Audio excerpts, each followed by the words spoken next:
Caution, wait, please do not play with my mind, hey. I do not play with my lines, wait. I keep protection for mine, you will not touch what is mine.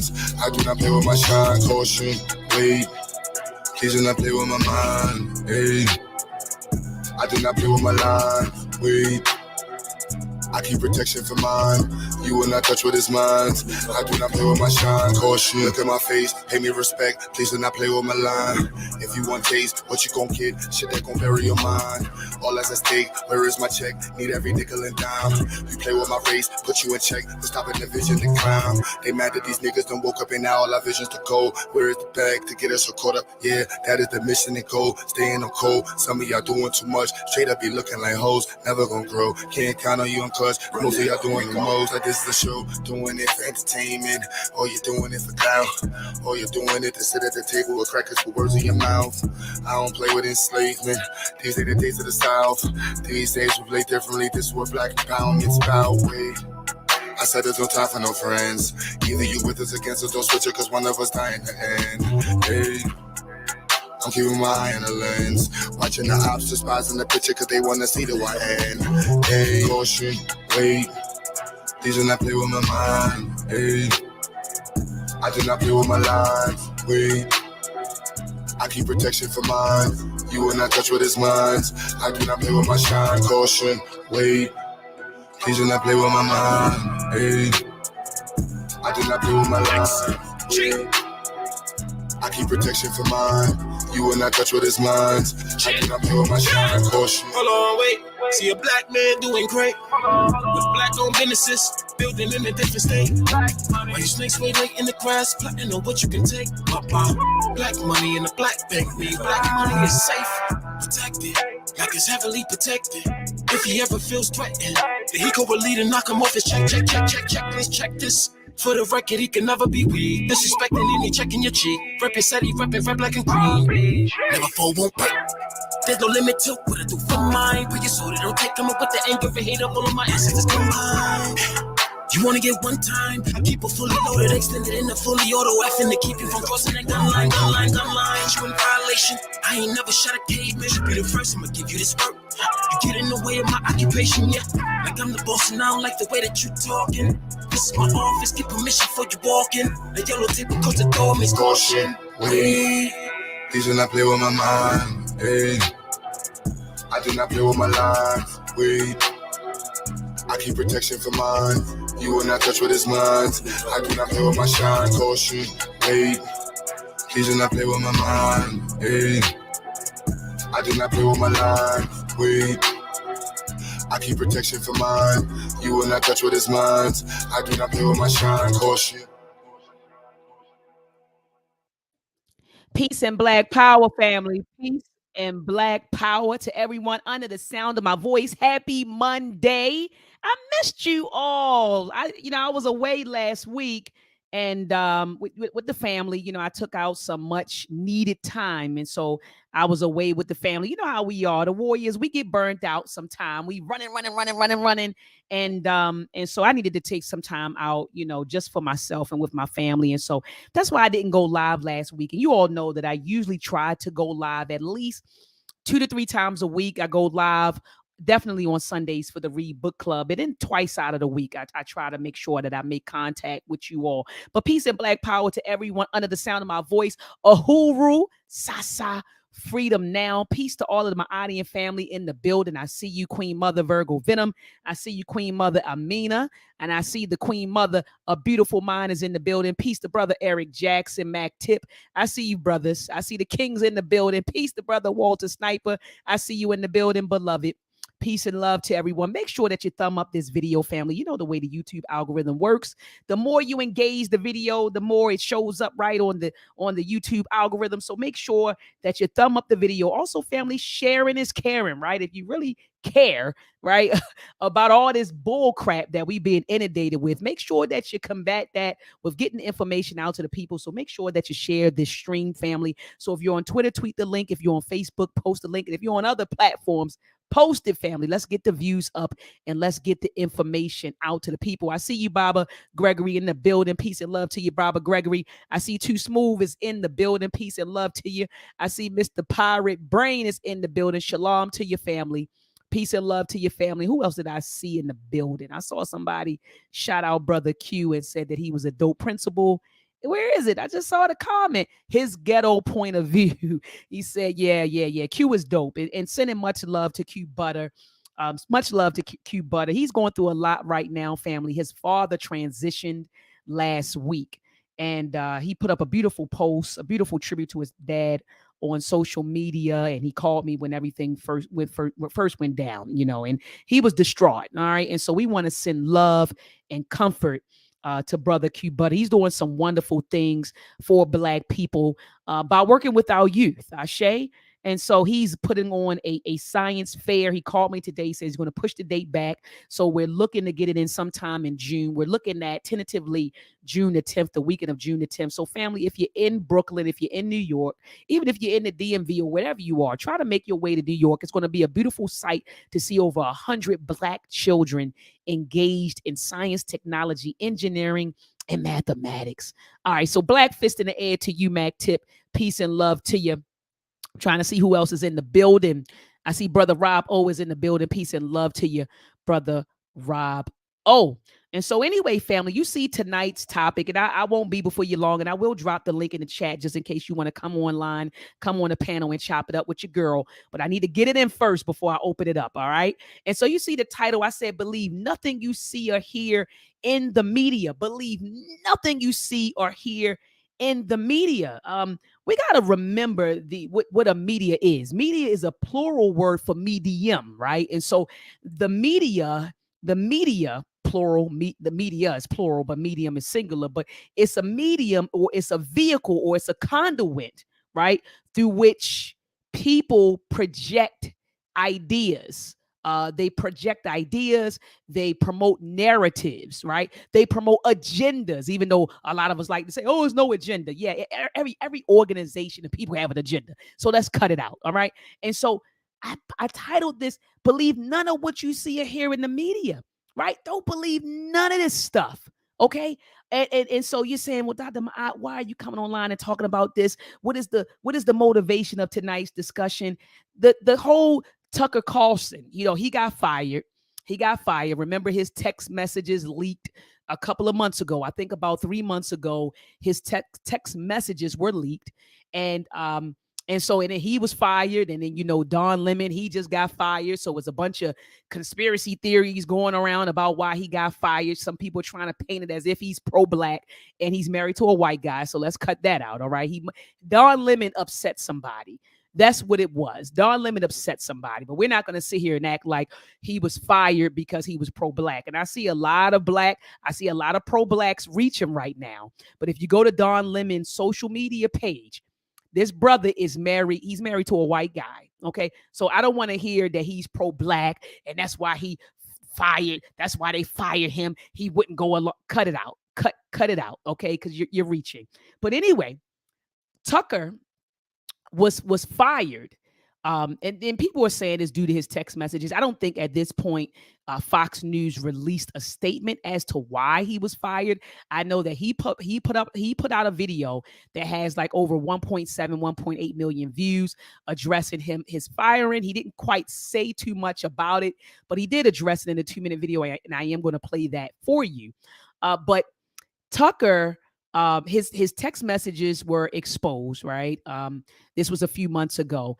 And let me tell you something. I was listening to the videos. I read through the text messages, and he just lied. I mean, but he does what a lot of commentators do. They lie. And that's why my mother, who is a devout news watcher, my mother watches the news family all day, every day. And I say, Ma, I don't know why you keep listening to those white folks and letting those white folks brainwash you, because a lot of all they're doing is lying to you, right? And so anyway, she and I, we go back and forth with that. And I always tell her, I said, man, these white folks lying to you. They're trying to promote a narrative, okay? And they're brainwashing you. That's essentially what is happening when you sit there in front of the television, right? Now I see why the elders and the older people used to call the television the idiot box. Like you're sitting there in front of this television and you are allowing people access to your brain. Okay. You're allowing people to implant ideas and narratives and agendas in your brain whenever you sit in front of the television. And not only the television, but now when we sit in front of these devices, right? When we log on, okay, to social media and news platforms from these devices, from our laptops, right, from our desktops, whenever we do that, we are allowing these people, we're giving these people access to our minds. And what they are doing, they are implanting ideas, narratives, and agendas, okay, in our brains. And so I remember a while ago, Charlemagne the God, he posted this, and I'm not a Charlemagne the God fan, but nonetheless, I know that he did post, and I'm getting ready to bring it up for you right now. And I'm sorry that I didn't have it ready to go. I just actually thought about using it, but he put up a post that talked about, let me go to social media because I want to read it and I want to show it to you. He talked about how, we protect. Here it is. Here it is, family. Here it is. Hold on. I thought I found it. I thought I found it. Okay, that's social media. Let me bring it on over here because sometimes I got two screens, and sometimes when I'm looking at the other one, I'm like, where is it? But he talked about social media and how, it wasn't really about social media, but you could apply it to social media. But essentially what he was saying was if someone were to come up to us and try to harm us, right? If someone came up to us and they tried to harm us, what would we do? And you already know, family, that we would, protect ourselves. If somebody came up to you, tried to punch you in the face, what do? You block it, right? You try to block it. You try to protect your body. And basically what the post was saying, well, why don't you, expound that much effort or exert that amount of effort when someone is trying to access your mind?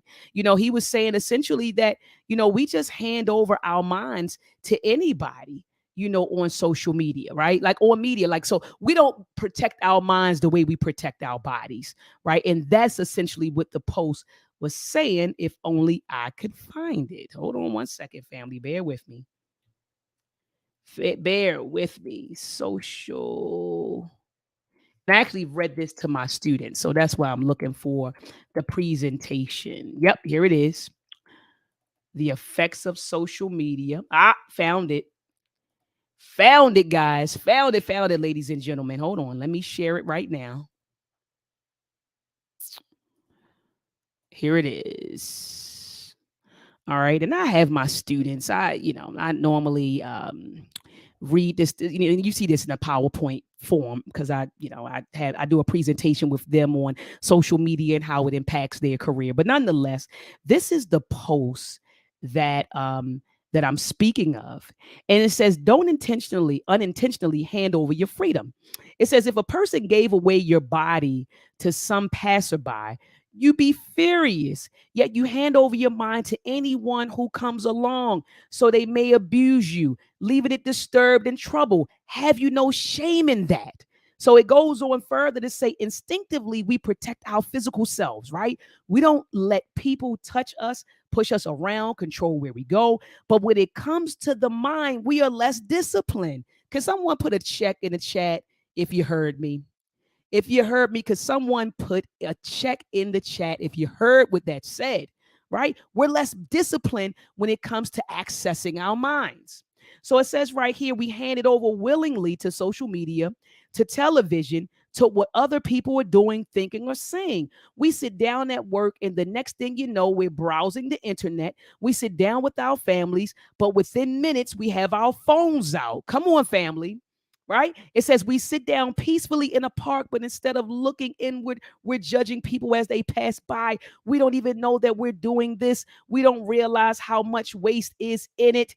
How inefficient and distracted it makes us. And what's worse, no one is making this happen. It is totally self-inflicted. It is totally self-inflicted, right? Okay. And it says to the Stoics, this is an abomination, but they know that the world can control our bodies, we can be thrown in jail or be tossed about, but the mind, that's ours. We must protect it. Let me say that again. We must protect our minds. It says maintain control over your mind and your perceptions. They say it is your most prized possession. Ashe. So, family, I talk to my students about this all the time. I say, we run around here and say that we love ourselves, right? And I'll tell folks, I say, yeah, you think you love yourself, but you have a false sense of what self-love is.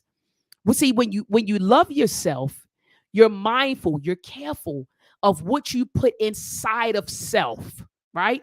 What you put inside of your body. So how do things get inside of your body? Whatever we see. I remember my father used to say that once you see something, you can't unsee it. So you got to be careful of what you look at, right? Be careful of what you look at, because once you see something, you can't unsee it. And so that's why you put your children in front of the TV. You put them on social media, and they're being bombarded with all of these images. And do you think those images go away? Do you honestly think, family, do you honestly think that when your 6, 7, 8, 9-year-old child accidentally is exposed to porn on the internet, because they bombard these kids? Sometimes these kids aren't even looking for that type of stuff. They might be on YouTube looking at a video, and then some pornographic images will pop up. Do you think that doesn't have any consequence? Once you see something, you can't unsee it. But going back to what I was saying about love, self-love, when you love yourself, you're mindful of what you see, right? I don't want to look at that. That's too much killing. I don't want to deposit that in my spirit. When you love yourself, you're mindful of what you put in your mouth. Hold up. You're mindful of what you put in your mouth. Oh, my goodness. Is Dr. Maat getting ready to step on some toes tonight? You're mindful of what you put in your mouth when you love yourself. And I'm not just talking about food. Check. I'm not just talking about food. You're mindful of what you put in your body, your mouth, when you love yourself, right? You don't want certain things in your body, right? You're mindful of what you listen to. Like I tell my sons all the time and my students, I say, I can't listen to music that promotes death culture, sex, money, drugs, murder, suicide, sex, money, drugs, murder, suicide. I can't listen to that. And when you love yourself, you don't want to deposit that stuff into your spirit, right? When you love yourself, you're mindful of who you surround yourself with, right? You don't want to surround yourself with anybody who's going to bring you down when you love yourself. And so anyway, we sit here, we watch all this media, and we've developed a very nasty appetite. It seems like, on media, things go viral when it's some I really want to say some FS, but I'm not going to curse on the live stream. My mama probably watching. And so we developed this. We have a very I think we really, a lot of us have tapped really into our lower selves. We have a very nasty appetite for dysfunction, confusion, right? So, if this title was something else, it'd be a 1,000 people in here, right? If I was on here cursing somebody out, it would be that everybody would want to tune in because of our appetite for that foolishness, right? And so anyway, family, going back to Tucker. Tucker has been exposed. And we already knew he was a complete liar. So he worked for, let me back up. He worked for Fox News, right? And we know that Fox News is a right-wing media outlet, okay? And so they're supposed to be pro-Trump, and they have a huge audience, right, of pro-Trump or Trump supporters. And so they feed their flock what they want to hear.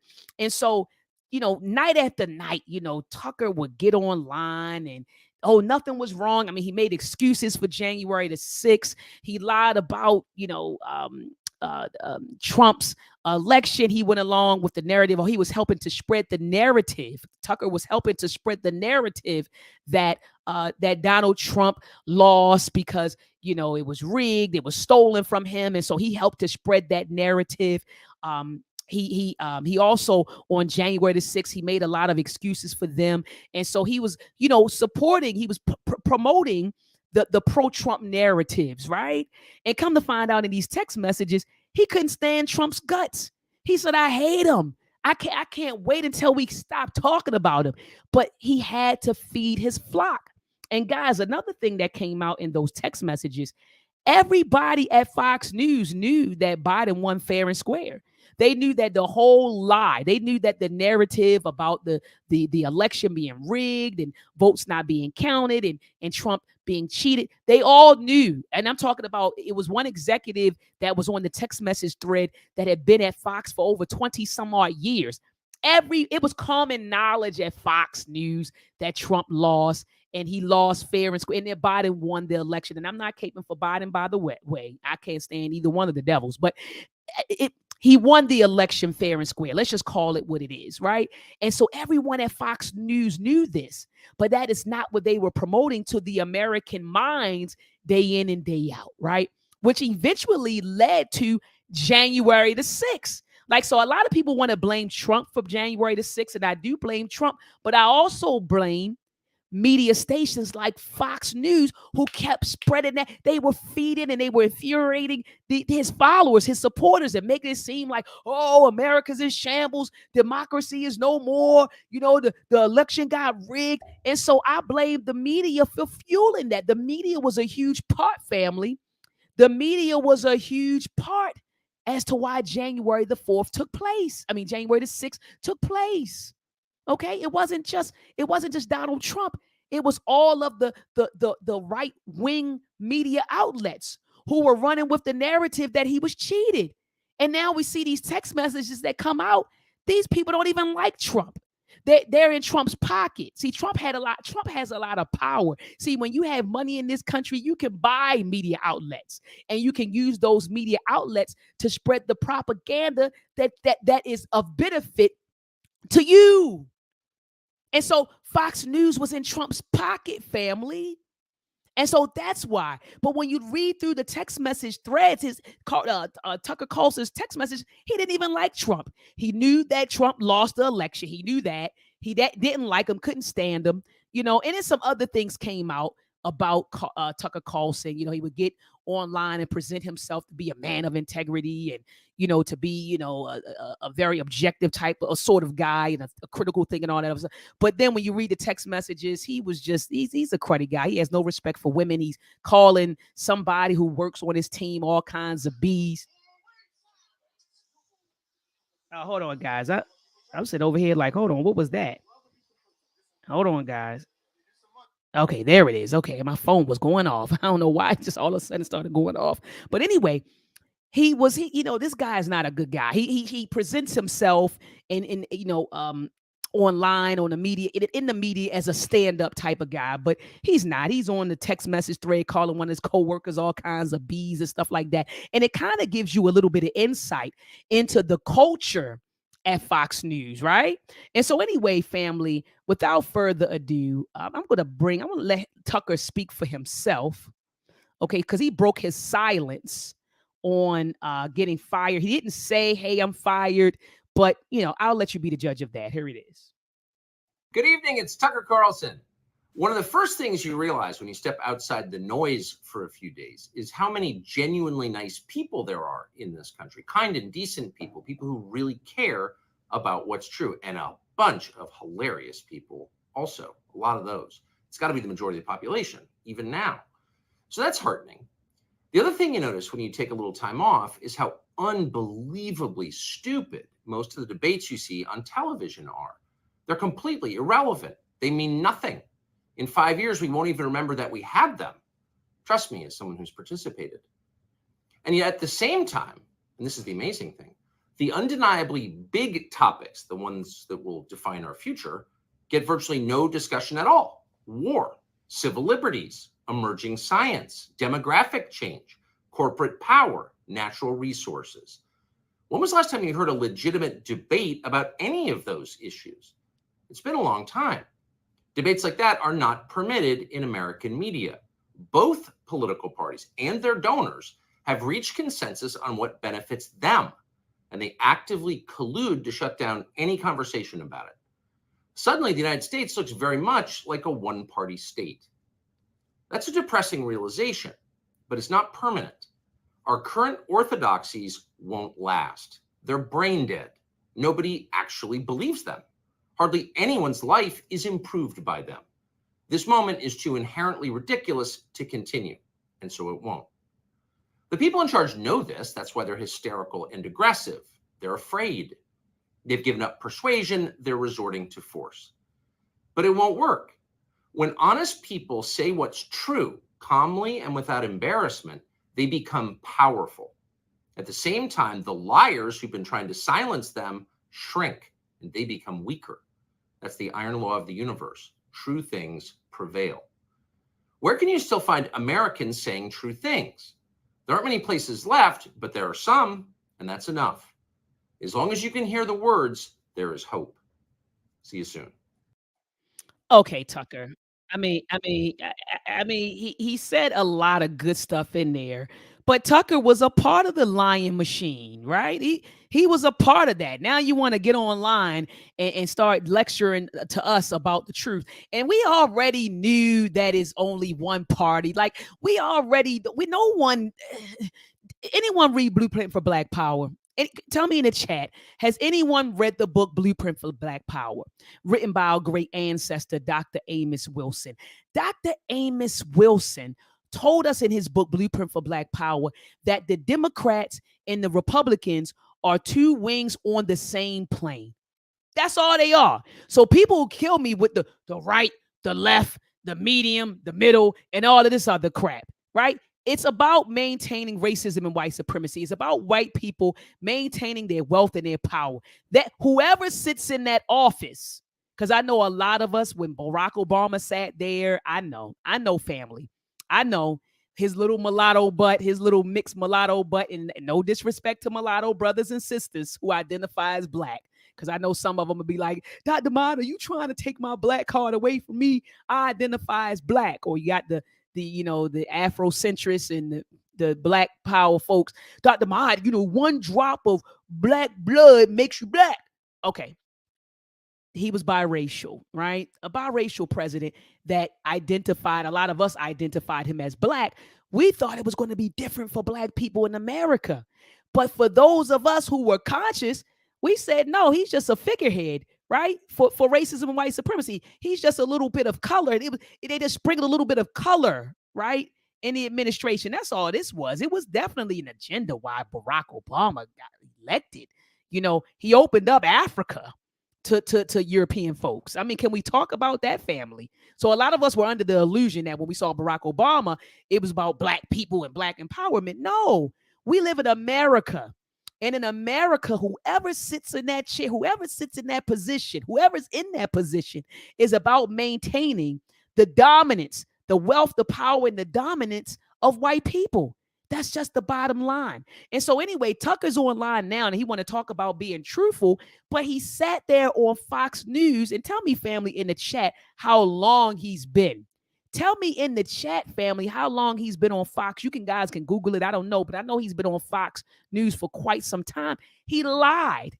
All he did was spread lies, and he spread false narratives. That's what he did, family. So now he's online. Oh, the truth. There's anywhere the truth. Let me tell you something, family. I remember years ago, I watched this movie called The Manchurian Candidate. And it was something that, and I'm talking about with Denzel Washington. I think it was Denzel in that one. I'm not talking about the Manchurian Candidate from I'm talking about the one that was remade. I want to say maybe in the 90s or early 2000s. Somebody tell me in the chat that one. I believe Denzel Washington was in that one. Let me know in the chat, family. But anyway, there was a news commentator, it was a female, who said the American people are dumb. She said, They believe what we tell them to believe.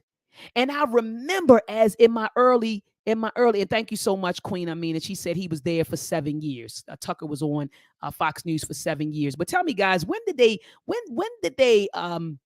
release the Manchurian Candidate? Not the one from back in the day. I'm talking about the remake. No, not the Great Debaters. It's called the Manchurian Candidate. Thank you so much. Peace and love. In 2004. Okay. And then I'm telling my age. In 2004, I was 23. But I remember watching it. Thank you, peace, love. And they did say, yep, Denzel Washington. Thank you, Sankofa. Sankofa said Denzel Washington was in that version. I remember watching it, and when she said the American people are dumb, they believe what we tell them to believe, that resonated with me, right? And let me tell you why it resonated with me, because I was always of the opinion that that movies were political, that everything that we saw and heard, and I don't know, I probably got this from listening to one of our great ancestors, but in my early 20s, when I would see certain things and hear certain things, I said, no, it's something behind that. And so when I heard her say that, I said, there's a lot of truth in that. They really did a really good job. They did a very good job dumbing down the American population. A lot of people don't have critical thinking skills. So they believe anything they see on social media. They believe anything they see on television, anything they read, they believe everything because they don't apply critical thinking skills to whatever they're reading, to whatever they're hearing, family. And so I remember when she said that, right? And think about this. Think about this. They don't apply critical thinking skills to anything they see or hear. I remember also during the Biden administration, during the Trump Biden election, I remember getting so irritated with people, right? Because I remember the news outlets started saying things like, we got to get Trump out of office. That became the call. We got to get Trump out of office. We got to get Trump out of office. And so before you know it, you're sitting at work and people are like, we got to get Trump out of office. Almost like they were scaring us into voting for Biden. Tell me in the chat if you remember that, family. Tell me in the chat if you remember how they were like, kind of like, it was a lot of fear mongering going on during the Trump and Biden election. We got to get Trump out of office. And some people didn't even know why the hell they wanted Trump. We got to get him out of office. It was kind of like some fear mongering going on. And then the baby boomers, I love you all. And shout out to my boomers. I know I got some boomers watching, but you all were a part of the scare tactics too. You were scaring us too. Oh, if you don't get Trump out of office, we going back into slavery. He's going to get rid of democracy. Oh, your school on a lot of the baby boomers, you were a part of that too. And then you all were you all were shaming folks for not voting. You all were shaming folks for not voting, baby boomers. Oh, somebody died for you to vote. Oh, how could you do that to our ancestors, Medgar Evers and the civil rights? Y'all were doing all of that, guilting people into voting for Biden. And Biden is just as devilish as Trump. He's just nicer about it. The Democrats are nicer about it. But if we only heeded the words of Malcolm X when Malcolm told you about the liberals and the conservatives. The liberals will just make you feel like the liberals will make you feel like you're a part, like you're a friend, like they're your friend while they'll stab you in the back. So again, these two parties are two wings on the same plane, flying to the same place. And that place is to ensure the maintenance of white supremacy, that they maintain racism and white supremacy, that they maintain their dominance, not only over here in the US, but in the world. That's what it's about, family. And so anyway, the media, and then if you notice, family, if you just pay close attention to different news stories that come out.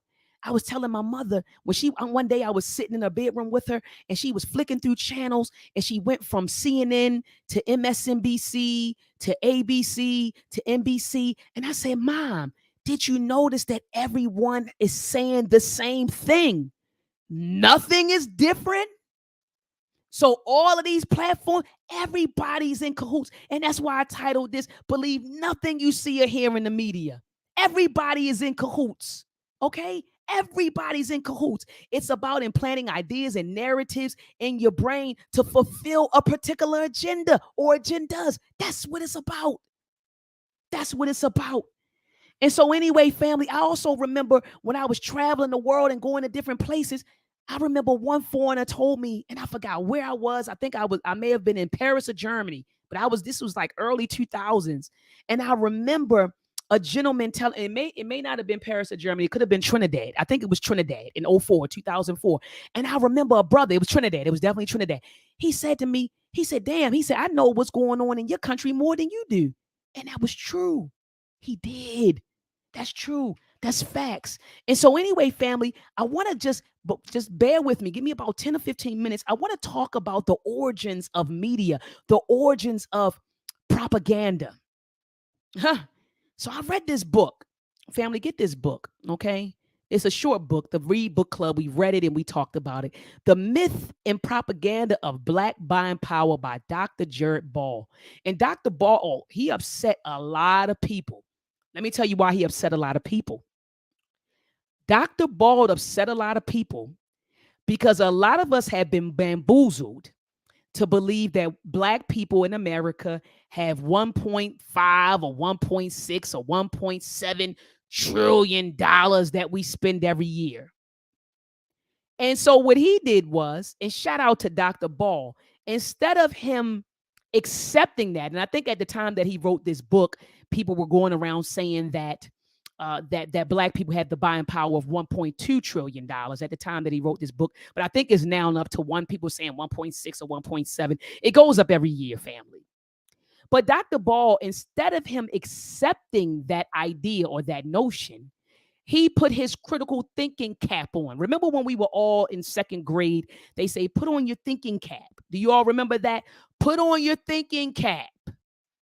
Put on your thinking cap. Remember that?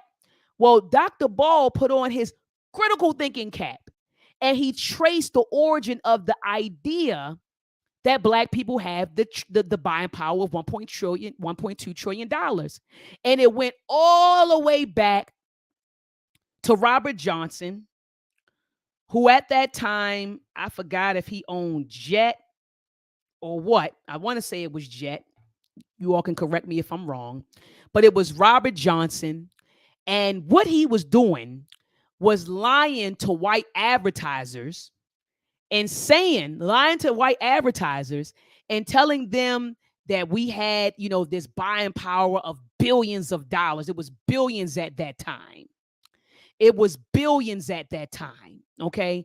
And so what he was trying to do was promote. He put out this video, family. I'm going to YouTube right now. And I think it was called How to Buy a Negro or something like that. Hold on one second. How to Buy a Negro by, I'm going to say Robert Johnson. How to Sell to a Negro. I'm getting ready to tell you exactly what it is, family. Oh, where is it? Not how to buy a Negro, how to sell. Come on, somebody tell me in the chat. Help me out. Help your sister out. How to sell to a Negro. Was it How to Sell to a Negro? Oh my God. The Secret of Selling to a Negro. You all know what I'm talking about. This is going to get me. I'm looking in the chat right now so you all can help me out. Yep, Robert Johnson. Yep, he owned Jet, Ebony, and Ebony magazines. Yes. Yep. How to Sell to the Negro. Yep. How to Sell to. Yeah, I'm looking for it right now. And it was a video that was on. Oh, here it is, guys. Thank you. You all said it. Oh, I love you guys. Oh, I'm telling you, I feel like I have the most intelligent chat on YouTube. Shout out to the chat. Here it is right here, family. There was a video that he put out. Okay. The Secret of Selling to a Negro. This is all the way, family, in 1954. Okay. In 1954. And I'm going to keep talking to you about it. But see, anyone who understands history would say, hold up, what was going down in 1954? We were under Jim Crow. Hold up, wait a minute. We were fresh out of slavery in 1863. Some of us didn't know that we were free until 1865.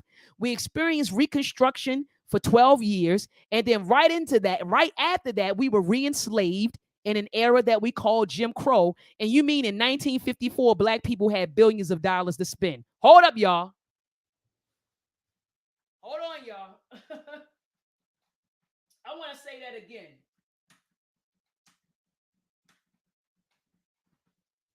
See, when you know your history, family, people can't pull the wool over your eyes. So you mean to tell me in 1954, you mean to tell me 1863 emancipation, right? Some of us didn't. Reconstruction started in 1865, right? Reconstruction ended in 1877. From 1877 all the way through the 1960s, we were still under Jim Crow. Remember, we were denied housing, home ownership in this country, which was the number one, I guess, method to building wealth. And you mean to tell me in 1954, we had billions of dollars to spend?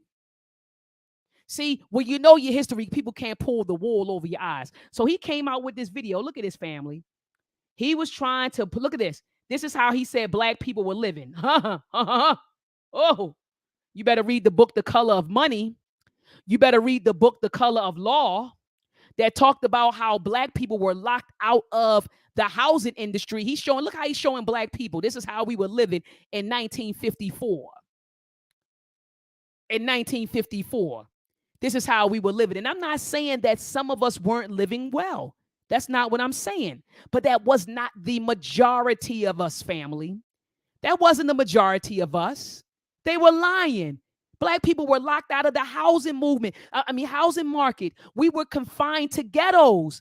Remember when Roosevelt passed in the 1930, the Public Housing Act? They put most of us, we were locked in the projects and into the urban areas. And remember, they were moving white folks out to the suburbs, and we could not get into those suburbs. Somebody better Google Levittown. We couldn't get into those suburbs, family. And so Bob Johnson put out this video showing black families living in houses and shopping and buying. And you know what he did? See, people don't want to talk about the black boule. Hold on. Is Dr. Maat stepping on some toes right now? You don't want me to talk about the black boule. He sold us. He sold us out. The black boule always sell us out. He was a part of the black boule. And he lied to these white folks. He said that we had billions of dollars to spend because he was trying to get white advertisement dollars. That's where the rumor came from. So it started with Robert Johnson, and people just kept on pushing it. And you know, family, how when you start saying something over and over and over and over again, it then becomes facts, huh? So people started saying it. And some of our prominent people started saying it. And he talked about it in this book. People started repeating it. People that we hold in high regard, Malcolm X, Dr. King, Minister Louis Farrakhan, even my beloved Dr. Amos Wilson repeated the stat and got it from Nielsen, who does a report on black spending habits. A lot of the people that we hold in high regard repeated it, but we never traced the origin of it. And then when Dr. Ball, he actually pulled the income. He looked at the income that black people brought in that year. You said we spent $1.2 trillion and black people didn't even make, I didn't think we didn't even make $1 trillion. I think we made like $880 something billion. And so you mean to tell me we just spent it all on goods and services? Come on, man. When you start thinking, this stuff sounds ridiculous. It sounds ridiculous. We didn't have it to spend. Thank you, Queen Amina. We didn't have it to spend. So anyway, in this book, he exposes that, but he also talks about a particular person named Edward Bernays. They referred to him as the father of propaganda.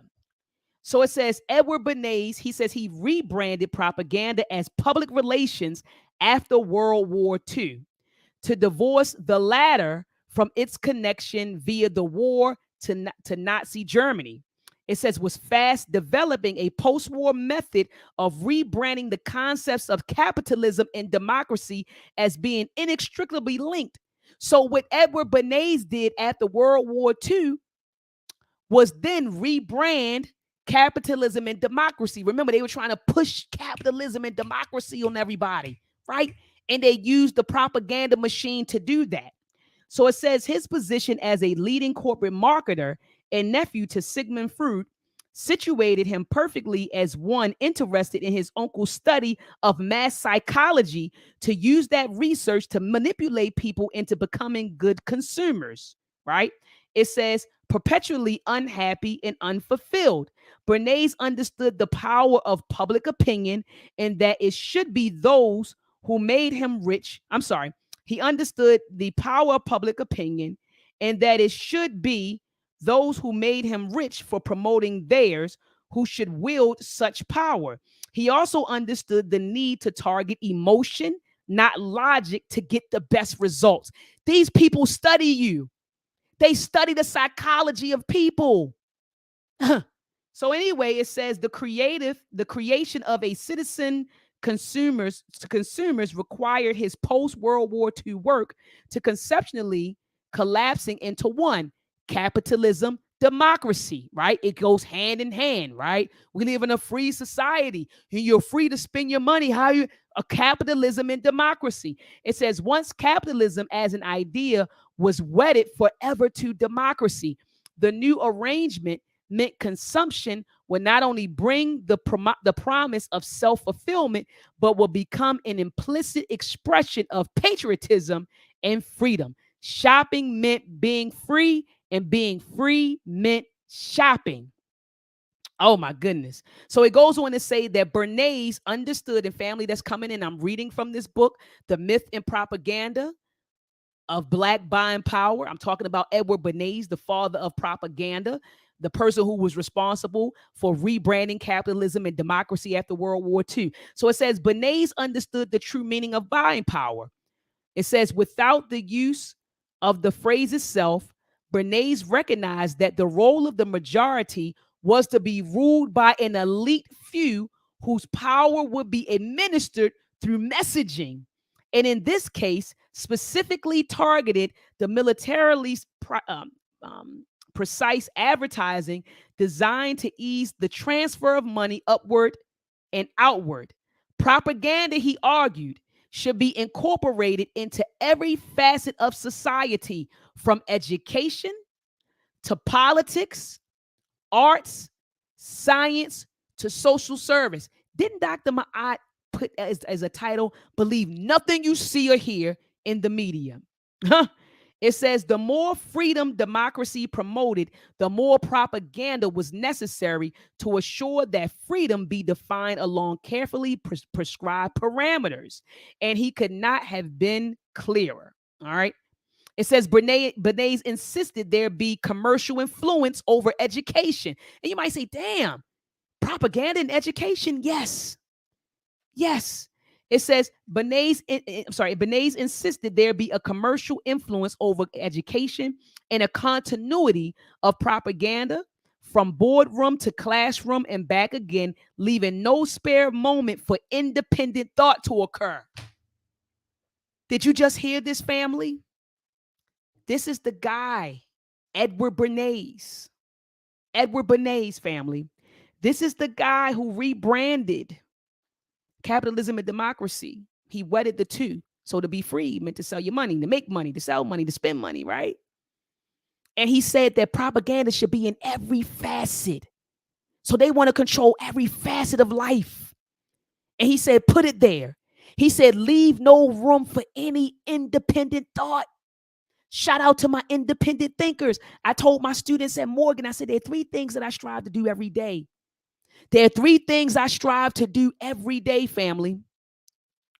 Three things I strive to do. One, I strive to be a decent human being. Two, I strive to be an independent critical thinker. And the third thing that I strive to do, family, is every day move with a purpose. And I told my students that. Those are the three things that I strive to do every day. So it goes on to say, leave no room for independent thought to occur. It says, as he put it, Bernays saw propaganda as essential to a post-World War II establishment of the United States as a permanent and now singular world power. Family, make sure that you get this book. Shout out to Dr. Jared Ball. Make sure you get this book. Let me keep going, family. Let's keep going. Let's talk about Edward Bernays. I'm not playing tonight. I know some of y'all like, where your super chat at, Doc? You know what? Let me be honest with you. Let me get this off screen really quickly. I don't have a super chat. The only thing I ask folks to do is support my projects. And so what I'll do at the end of this discussion, I'm going to open it up. I'm going to show you some of these projects I have going on. Support the projects. Also, if you want a Cash App, I do have a Cash App. I just dropped my Cash App in the chat. So there were some folks who say that, I want to drop you some ends, Doc, and I appreciate it. And there's a particular brother, Taiwan. He always sends me a couple of dollars every month like clockwork. I think he sends me like $25. And I say he's just a sweet guy. But anyway, family, I do appreciate that. I do appreciate you all wanting to support me. But support the projects that I'm putting out there. And so anyway, family, let's keep it pushing. Let's keep on going. Let's keep rocking. I'm hot tonight. Family. So it says right here, and I'm going to drop the link to this. We're going to read this. Hold on. I'm going to drop this in the chat just in case you all want to read along with me. This is a link. Look at this. The manipulation of the American mind, Edward Bernays in the birth of public relations. See, it was a white boy behind this. See, they study us. They study the mind. And they come up with methods to ensure that they control it, right? Like, think about it. You run around, I'm in a democracy. You live in a democracy. You don't live in no damn democracy. You think you live in a democracy because they brainwash you to think that, but you don't. So it says right here, the most interesting man in the world reached out and touched someone. It says, finger looking good. Such advertising slogans have become fixtures of American cultures, and each year millions now tune into the Super Bowl as much for the ads as for football. While no single person can claim exclusive credit for the ascendancy of advertising in American life, no one deserves more credit than a man most of us never heard of, Edward Bernays. Oh gosh, Dr. Maat going in tonight. It says, I first encountered Edward Bernays through an article I was writing on propaganda, and it quickly became clear that he was one of the 20th century's foremost salesmen of ideas. You sell ideas. So it says, the fact that 20 years have elapsed since his death provides a fitting opportunity to re-examine his legacy. Bernays pioneered public relations. It says often referred to as the father of public relations. Bernays in 1928 published his seminal work, Propaganda, in which he argued that public relations is not a gimmick, but it's a necessity. Why is it a necessity? Because we got to control the minds of the people. Now, I want y'all to listen to this because it gets deep. It says the conscious and intelligent manipulation of the organized habits and opinions of the masses is an important element in a democratic society. Did you all hear that?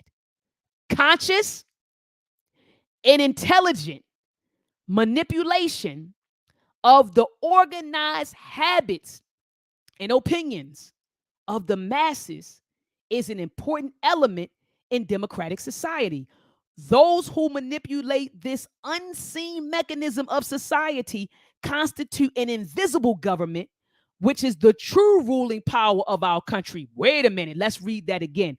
Those who manipulate this unseen mechanism, those are those people who control the media.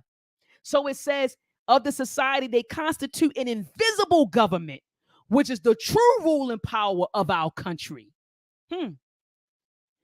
We are governed, our minds are molded, our tastes formed, and our ideas suggested largely by men we never heard of. So miss me, family, what I got my own mind. These are just my thoughts, Dr. Maat. Miss me with that. These are my thoughts. This is what I tell my students all the time. Dr. Maat, I just got to get them Jordans, Doc. I say, Jordans? I say, yeah, you ain't come out of your mother womb liking Jordans, right? No. See, all of our tastes are manipulated. Dr. Amos Wilson talked about that in his book, Blueprint for Black Power. Our taste. So the people who manipulate our taste, you got these brothers running around here, give me a foreign. I want a foreign. Where did they get that from? You've been watching too many videos, brother. You've been watching too many videos. Then you got these females out here getting BBLs. Everybody want a BBL now. Where did that idea come from? You've been watching too much media. You've been consuming too much media, because now these ideas that other people have that they created, now they're your idea. I'm just going to go down South America, go to Mexico. I'm going to go get me a BBL, doc. And these brothers, I want a foreign, doc. You mean, I want no black woman. I want a foreign. I want a foreign. You've been consuming too much media, brother. Huh? Yeah, I got to get these Jordans. I got to get these Gucci's, this Louis. You've been consuming too much media, sister. Too much media, brother. So anyway, family, let's continue. Let's continue on. So it says right here, we are governed, our minds are molded, our tastes are formed, and our ideas suggested largely by men we have never heard of. Do you understand that your choices are a product of choices? Do you understand that? That your choices are a product of choices. You walk into a supermarket, the choices have already been made as to what the hell they putting on the shelf. When you go shopping, you just think, I just like this dress. I'm picking this dress up. No, somebody made the decision to put it there. Our choices are products of choices. So it says, it is they who pull the wires that control the public mind. Fools running around, we got to get Trump out of office. We got to get Trump out of office. It says Bernays came by his beliefs honestly. Born in Austria in 1891, the year Sigmund Freud, I don't know if I'm butchering it, Sigmund Freud, I want to say fraud so bad, but Sigmund Freud published one of his earliest papers. Bernays was also Freud's nephew twice over. His mother was Freud's sister Anna, and his father, Eli Bernays, was the brother of Freud's wife, Martha. The year after his birth, the Bernays family moved to New York, and Bernays later graduated from Cornell with a degree in agriculture. But instead of farming, he chose a career in journalism, eventually helping the Woodrow Wilson administration promote the idea that U.S. efforts in World War I were intended to bring democracy to Europe. They knew that was a goddamn lie. They knew it. To promote the idea that the efforts of World War I were intended to bring democracy to Europe. He was a part of that. He was a part of the propaganda machine that convinced the world that that's what it was about. So it says Bernays rebrands propaganda. Having seen how effective propaganda could be during war, Bernays wondered whether it might prove equally useful during peacetime. Yet propaganda had acquired a somewhat pejorative connotation, which would further magnify during World War II. So Bernays promoted the term public relations. So we ain't gonna say propaganda. Let's just call it public relations. It says, drawing on the insights of his uncle Sigmund, a relationship Bernays says was always quick to mention, he developed an approach he dubbed the engineering of consent. Oh my gosh, y'all. People engineer consent. Have you all noticed over time, there are things that the American public did not accept decades ago that we accept now? There are things that we accept, and I can name a whole lot of them. I can talk about LBGT. I can talk about interracial relations. I could talk about all kinds of stuff. I could talk about babies being born out of wedlock. I could talk about a lot of stuff that decades ago, the American public did not consent to. But what propaganda does, what the media does, is what he just said. They engineer consent. So after a while, you'll be sitting there agreeing with something that 10, 20 years ago you didn't agree with. But they worked on you. They constantly bombarded you, right? With certain ideas, certain narratives, certain agendas. And after a while, you sit there and say, oh, well, maybe it's not bad. I mean, everybody else is doing it. I mean, maybe it is okay, right? Let's keep on reading. So he said that he came up with this idea of engineering consent. Hold on. He provided leaders the means to control and regiment the masses according to our will without their knowing it. So you start consenting to stuff, family, that you didn't even know. You start consenting to stuff. You're like, damn, you don't even know that you started consenting it. It says consenting to it. So it says to do so, it was necessary to appeal not to the rational part of the mind, but to the unconscious. Wait a minute. You all thought that stuff was pseudo. When people said, oh, when you were looking at TV, there are things happening to your subconscious that you don't even realize is happening. So he said to do so, it was necessary to appeal not to the rational part of your mind, but to the unconscious part.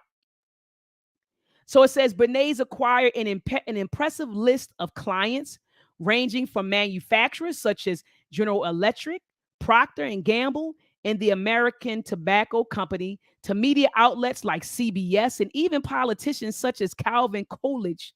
It says to counteract President Coolidge's stiff image, Bernays organized pancake breakfast and White House concerns with Jolson, and other Broadway performers. With Bernays' help, Coolidge won his 1924 election. So he used his media machine to get a daggone president elected, family. Let's keep going. He promised lucky strikes by convincing women that the forest green hue of the cigarette pack was among the most fashionable of colors. The success of this efforts was manifested in innumerable window displays and fashion shows. In the 1930s, he promoted cigarettes as both soothing to the throat and slimming to the waistline. But at home, Bernays was attempting to persuade his wife to kick the habits. So he was promoting the smoking of cigarettes to women. Because back then, remember, women, it was unbecoming for women to smoke. But in the 1930s, he started promoting cigarettes. So he had them change the box and use certain colors. They promoted them as, it'll soothe your throat and it'll slim your waistline. So before you know it, women started smoking cigarettes, right? It says, when he would find a pack of her parliaments in their home, he would snap every one of them in half and throw them in the toilet. While promoting cigarettes as soothing and slimming, Bernays, it seems, was aware of some of the early studies linking smoking to cancer. All right. So in his home, his woman couldn't smoke, but he was promoting it. It says Bernays used the same techniques on children to convince children that bathing could be fun. He sponsored soap sculpture competitions and floating contests. These were designed to prove that ivory bars were more buoyant than competing products. It says Bernays also used fear to sell products. For Dixie cups, Bernays launched a campaign to scare people into thinking that only disposable cups were sanitary. Okay. And it says, as part of his campaign, he founded the Committee for the Study and Promotion of the Sanitary Dispensing of Food and Drink. Bernays' ideas sold a lot more than cigarettes and Dixie cups. I'm almost finished, y'all. Bear with me. I'm almost finished.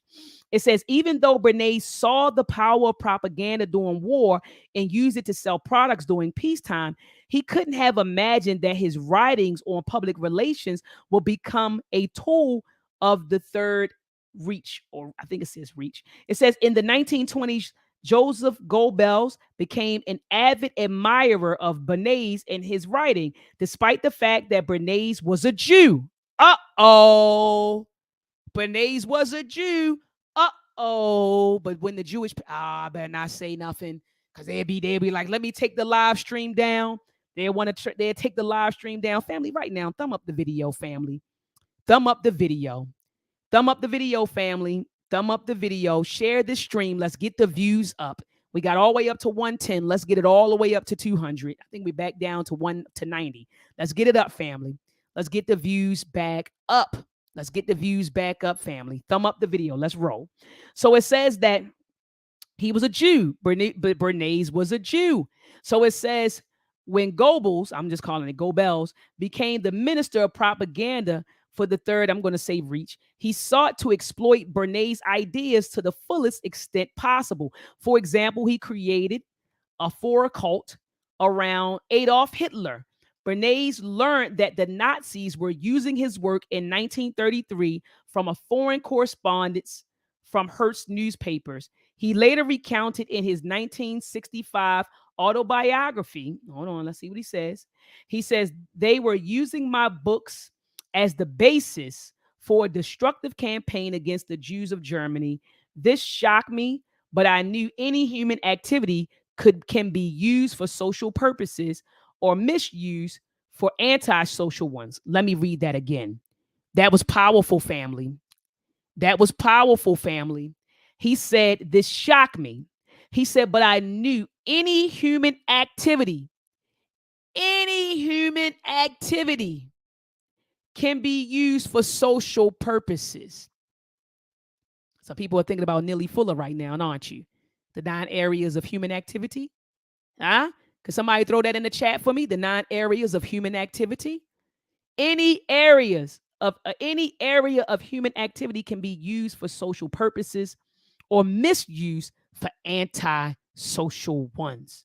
What Bernays' writings furnish is not a principle or tradition by which to evaluate the appropriateness of our propaganda, but simply a means for sharing public opinion for any purpose whatsoever, whether beneficial to human beings or not. This observation led Supreme Court Justice Felix Frankfurter to warn President Franklin Roosevelt against allowing Bernays to play a leadership role in World War II, describing him and his colleagues as professional poisoners of the public mind, exploiters of foolishness, fanaticism, and self-interest.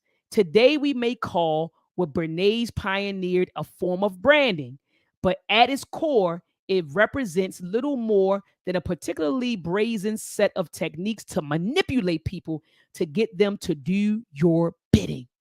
Its underlying purpose, in large part, is to make money by convincing people that they want something that they don't need.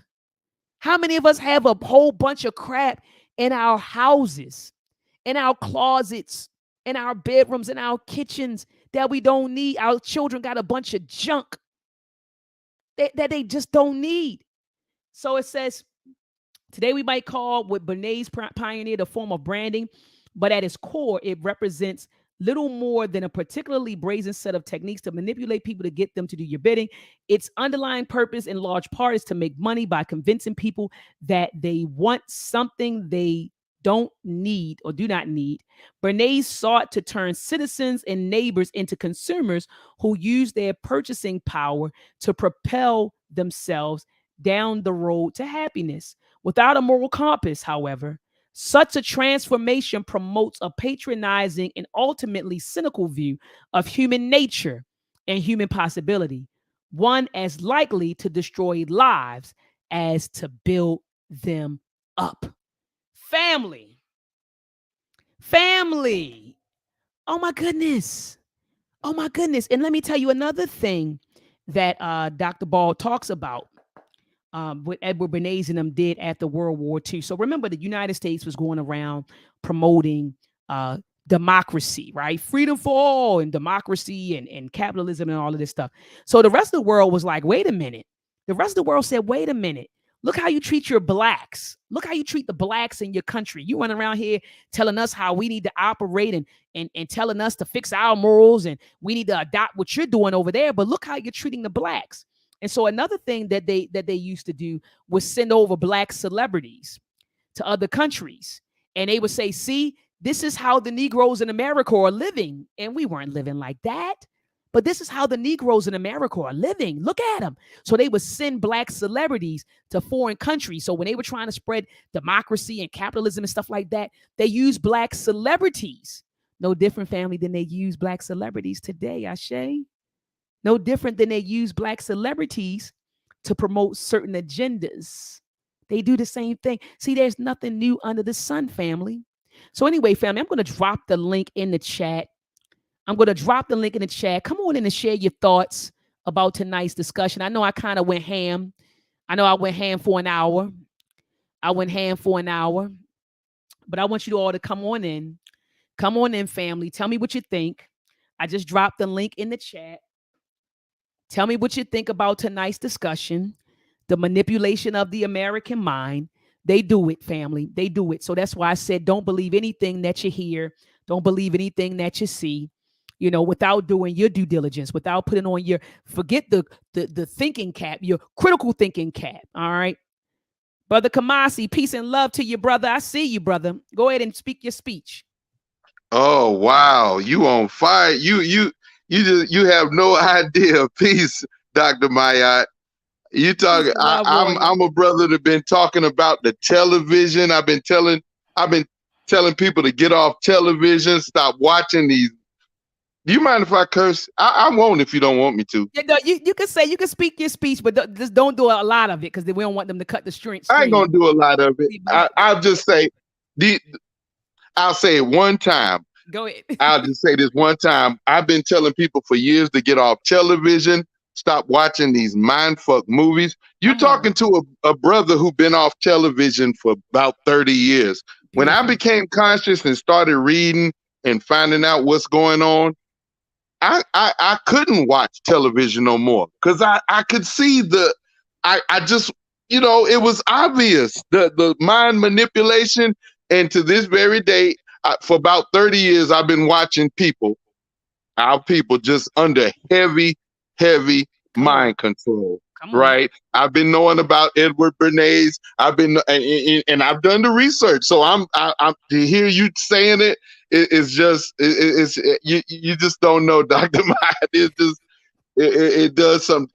And I've also been reading the people who, our teachers who've been teaching about the mind. Those are some of the most important people, like Dr. Francis Cress Wilson and Dr. Bobby Wright, and like you said, Dr. Amos Wilson. Those that were talking about the inner workings of our mind, because that's really getting to the nitty gritty, to the roots of why we are what we are, why we do what we do. I've been telling us to stop watching TV. I can give you a seminar on this stuff. On the TV shows since the 70s, how they've been controlling our mind.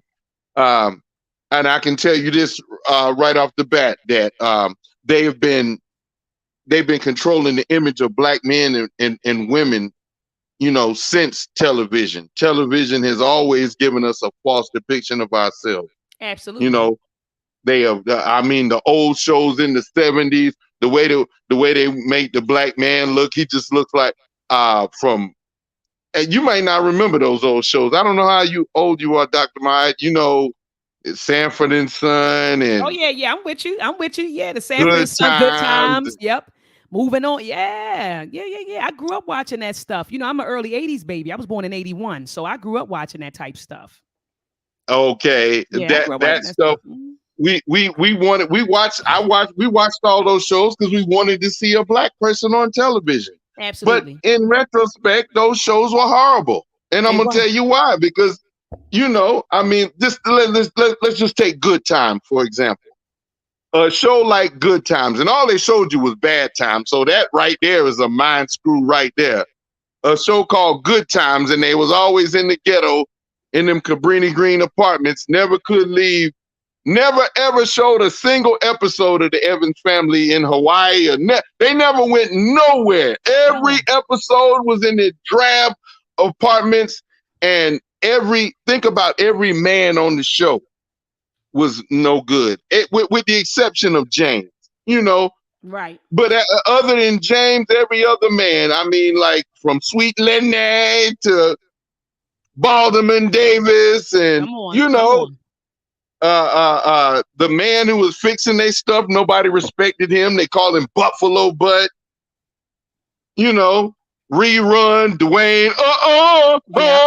I could just go on and on and on about the buffoonery. So you can never take the Black man serious watching TV. No. And same thing for Black women, and all the way up from the 80s. Urkel, Steve Urkel and Dwayne Wayne. Name me a Black man, like a show where you could say, well, this is an actual man, where he's actually handling his business, and and you just don't have that.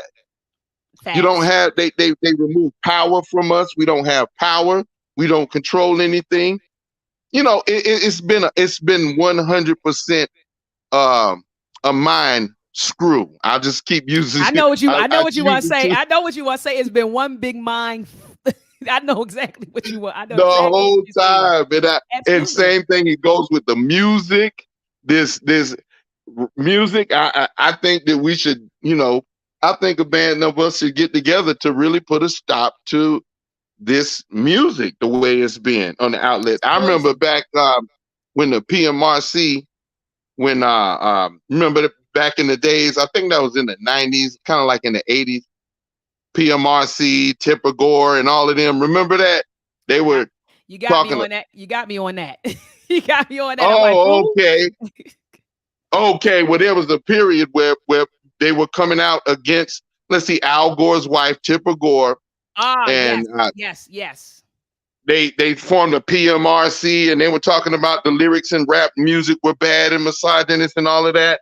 Didn't they have a back sister? then? Didn't it was a sister, Giovanni? Didn't they have a sister on board with them, Giovanni something, brother Kamasi?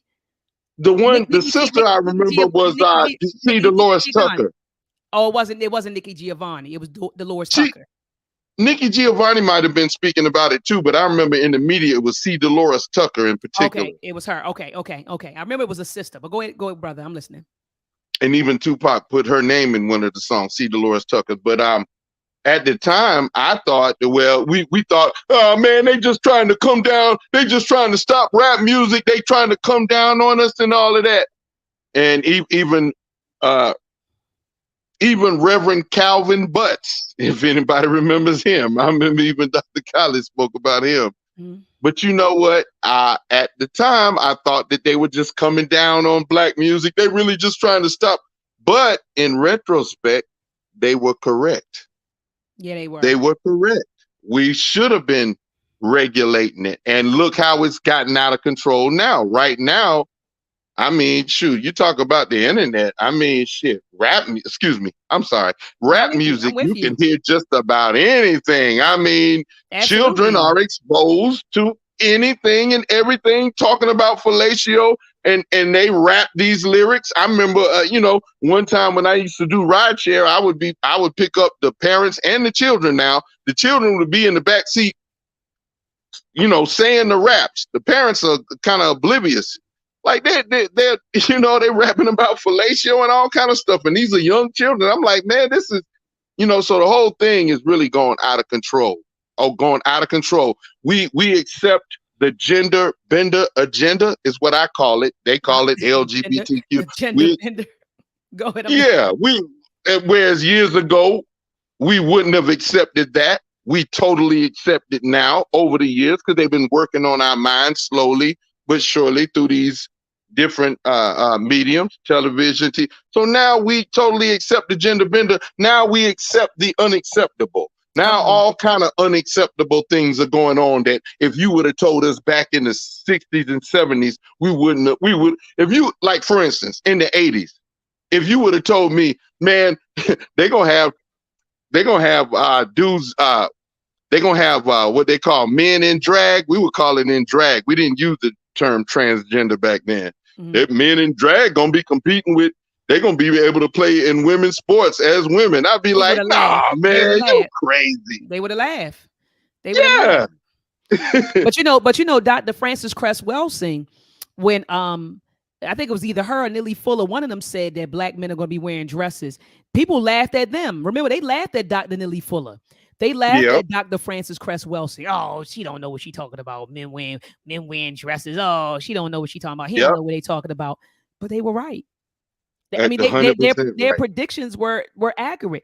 But brother, thank you so much, though, brother Kamasi. I want to pass the mic to brother CJ Young. He came in right after you, but I appreciate you coming on as always. Your wisdom, your support, and your love, brother. So you can sit tight. I'm not going to take you off, but I just wanted to pass the mic to brother CJ Young. But appreciate you, indeed. Brother Kamasi. Peace and love. Brother CJ Young, go ahead and unmute your mic, warrior. Peace. How you doing? I'm doing all right, warrior. How about yourself? I'm good. I'm good. Everybody on the platform. Yeah, it's an honor to be on your platform. You know, I don't hardly cut in like that, but you know, it's an honor to be on your platform, and you put the opportunity for us to speak like that. I appreciate Yeah, you, brother. And I yeah, appreciate you. I always read your comments. You always make right. sure that under the videos, you say, I watched it, Dr. Maat. I learned this, I Yes, learned that. So yes. appreciate you. I appreciate you. I read everything you write. I always read your comments. Yeah, I appreciate you, Dr. Mai. Just real quick, just real briefly. You made a lot of points. You know, you always make a lot of points. I always tell I'm an 80s baby myself, you know, born in 87. And I can't say there's a lot of things that I see here, and it never would have been accepted, you know, around the time that we came up. You Mm-hmm. know, I give you an example. You know, for instance, you know, we came up going to a Baptist church, and Same here, certain same here. things, you know, the mothers would look a certain way. You know, if you did something, you know, you get that certain look. But now it's like anything goes. But one of the points I wanted to make was like when you was talking about television, you know, I tell my children all the time. I always tell them, don't just look at television just to look at television. You got to know what it is that they're putting inside it, because it's symbols everywhere. That's right. You know, symbology is everywhere, and a lot of those. And if you don't understand what that symbol means, it can trip you up. You know, so you just an open container right now for any and everybody to pour into you. You have no inner understanding of what it is that you're looking at, and you just a part of the spell. You know, you just a part of the spell. So it's like, you know, you're right about that, because, you know, if you look at TikTok, right? I thought about something the other day. You know, I see a lot of guys in wigs. You know, they're making videos, and you know, they're trying to get money and stuff. Yep, I see it A all lot, the time. a lot of brothers in wigs. You know, you would see it coming up when we were coming up, but it was more on the low.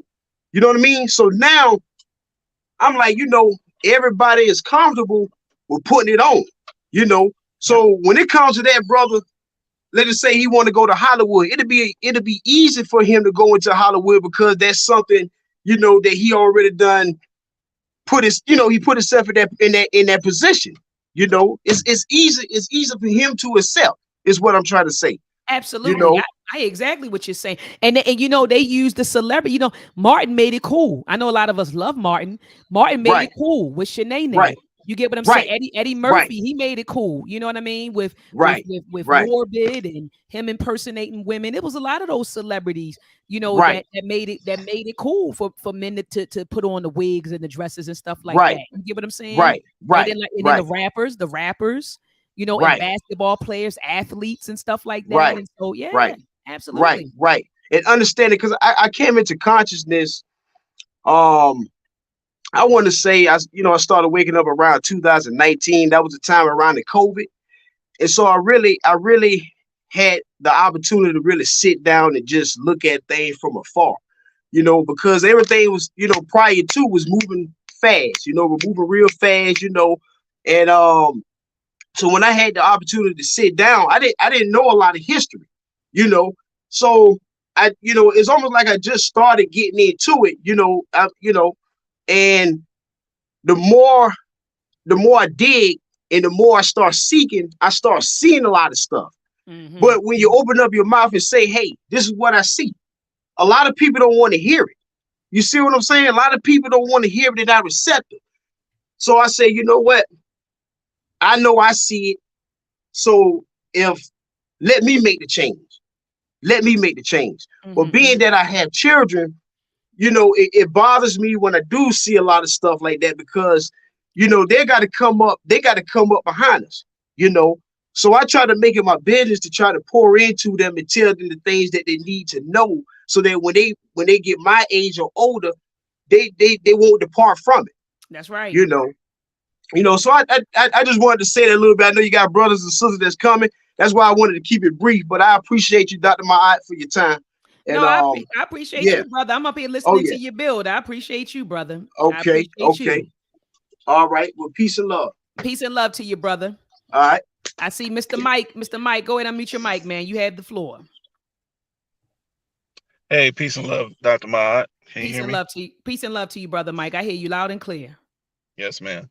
No, you had like an excellent show. Like this was really serious, really good show. I actually had to pull over. I was like, man, I gotta say something on this one because, like you said, you was on fire with that one here. And I never heard of that brother, Dr. Ball. So I'm definitely got to get that one. But it was just interesting how the brother was talking about, just the good times thing. And we had Norman Lear. He pretended like it was a Jewish guy. He pretended like he made good times. Fred Sanford but it was Ed Monte who made all of those shows, and but who had control of the output of the show. That was the Jewish guy. So that's just a good reference, because your image, that's why we have to control our images. And it's just a simple fact, like with the with the manufacturing of consent, that even Noam Chomsky, he talks about that. But they've been doing that for a long time. They've been learning that it's it's a technique, it's a science. You see what I'm Yes, it saying? Just is. like you Yes, say, it is. they study us. And see, a lot of us don't understand like that. And the thing is, when we start studying them, and that's why they don't like the Black American, because our ancestors in the 60s and stuff, we have figured them out. And if you listen to, that's why we can listen to Malcolm X, we can listen to, H. Rap Brown, we can listen to all of these Black, especially in America. We can listen to them. And they tell you exactly the deep, they break them down. And the thing is, that's why they want to hide our history. Come on. Is because once you, like the brother just said, once you start studying Black American history, you done figured them out. Come on. Because we're going to tell you about these people. We're going to, just like you just read, Dr. Ball, just like we know these folks. We know their tricks, and we can detect. We're good at detecting, but we are not good at detecting them when we're in control of when they're in control of our resources. That's why that integration had to happen, because we had too much control over our own resources.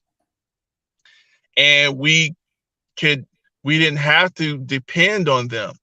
Once they control your resources, like right now, we're not in control of our school. We complain if they want to shut a school down or defund the school. We tell them to defund the police. They increase the funding to the police. Right. But of course, we're more dangerous. We're not safer. So the thing is, like, as we fighting for this reparations thing, to wake people up, like the brother just said, you gotta, just like they force you to learn their history in their schools, you gotta definitely, it's like vital. Your children must learn Black American history. You gotta learn your own family history. You gotta, like, Dr. Maat, don't get jealous of ratchet shows, because we know the YouTube promotes the algorithm of ratchetness. Right. So, right. so, Right. It does. I mean, it does. It does. Yeah. So this is the same people. These are people, they're manufacturing consent as we're talking. So these are the same people. They're part of eugenics society. Mhm. So this is the whole, we're in this generational battle that we're now waking up to as a group. And, people are waking up because they're learning the history. People like you are warriors. You're pushing it out there. It's not about the money. I know you don't have the super chat, but we gotta, just let you know we love you. So put that cash up there so people can throw that thing in, throw some money in there. Absolutely. And so, that's all I pretty much got to say. That, like you said, keep on doing what you're doing.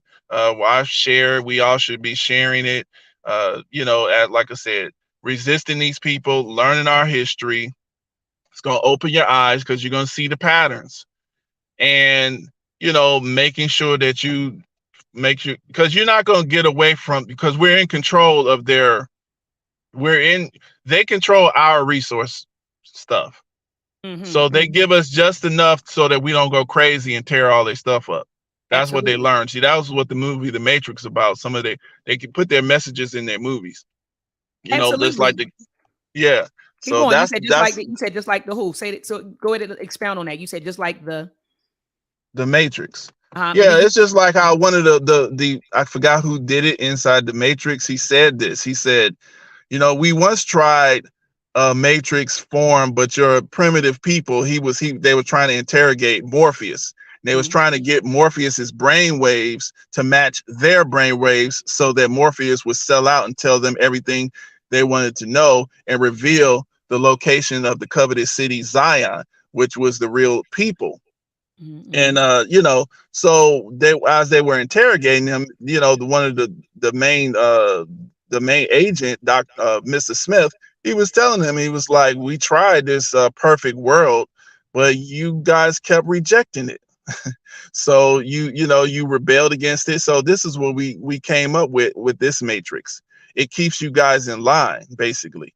So this is what this whole system is about, and it's a mathematical equation. come You on. know, and this is why they don't want you to know math. They don't want you to know science. They don't want you to know your history. These things that they tell you, ratchetness, that's what they want to promote.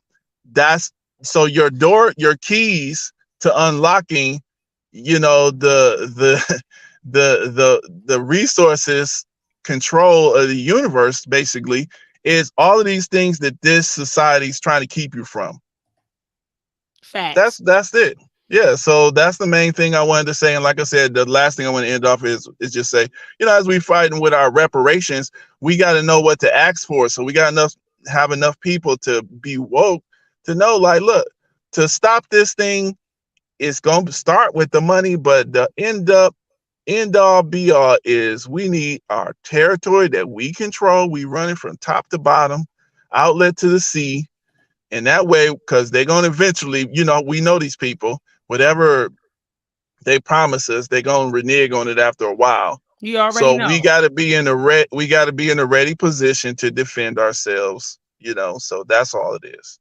No, exactly. And you know, I mean, the more and more, brother, and you just, I mean, you brothers have been killing it. Brother Mike, brother Kamasi, brother CJ Young.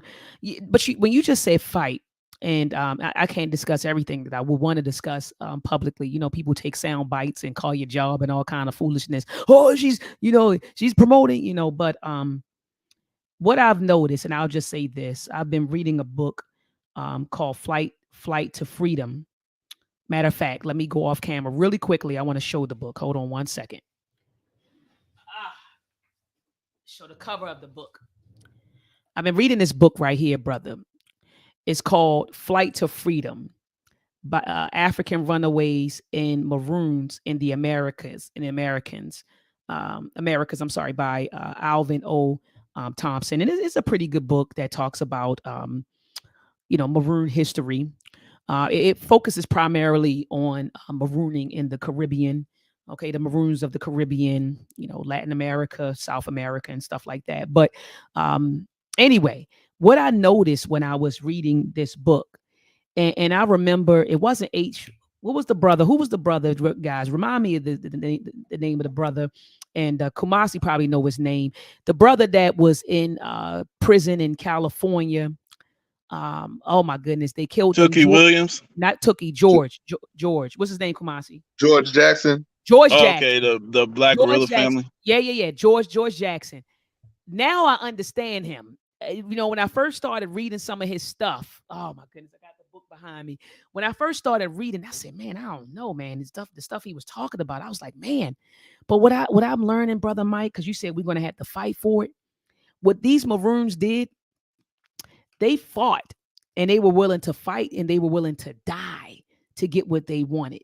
And what I saw was that a lot of the European powers, the French and the Spanish and the Dutch, even the Danish, they began to form peace treaties with our African ancestors. You know, so they got to a point, they were fighting them, and it got to a point our African ancestors didn't give up. And they said, wait a minute. You know, the Europeans said, I'm tired of fighting, man. I'm tired of losing people. You know, let's just sign a peace treaty and let these folks do their thing. Let me fast forward. Nothing's going to change for Black folks if we don't fight, if you all understand what I'm saying. We're not going to be able to vote our way to freedom. We're not going to be able to vote our way to equality or independence or any of that.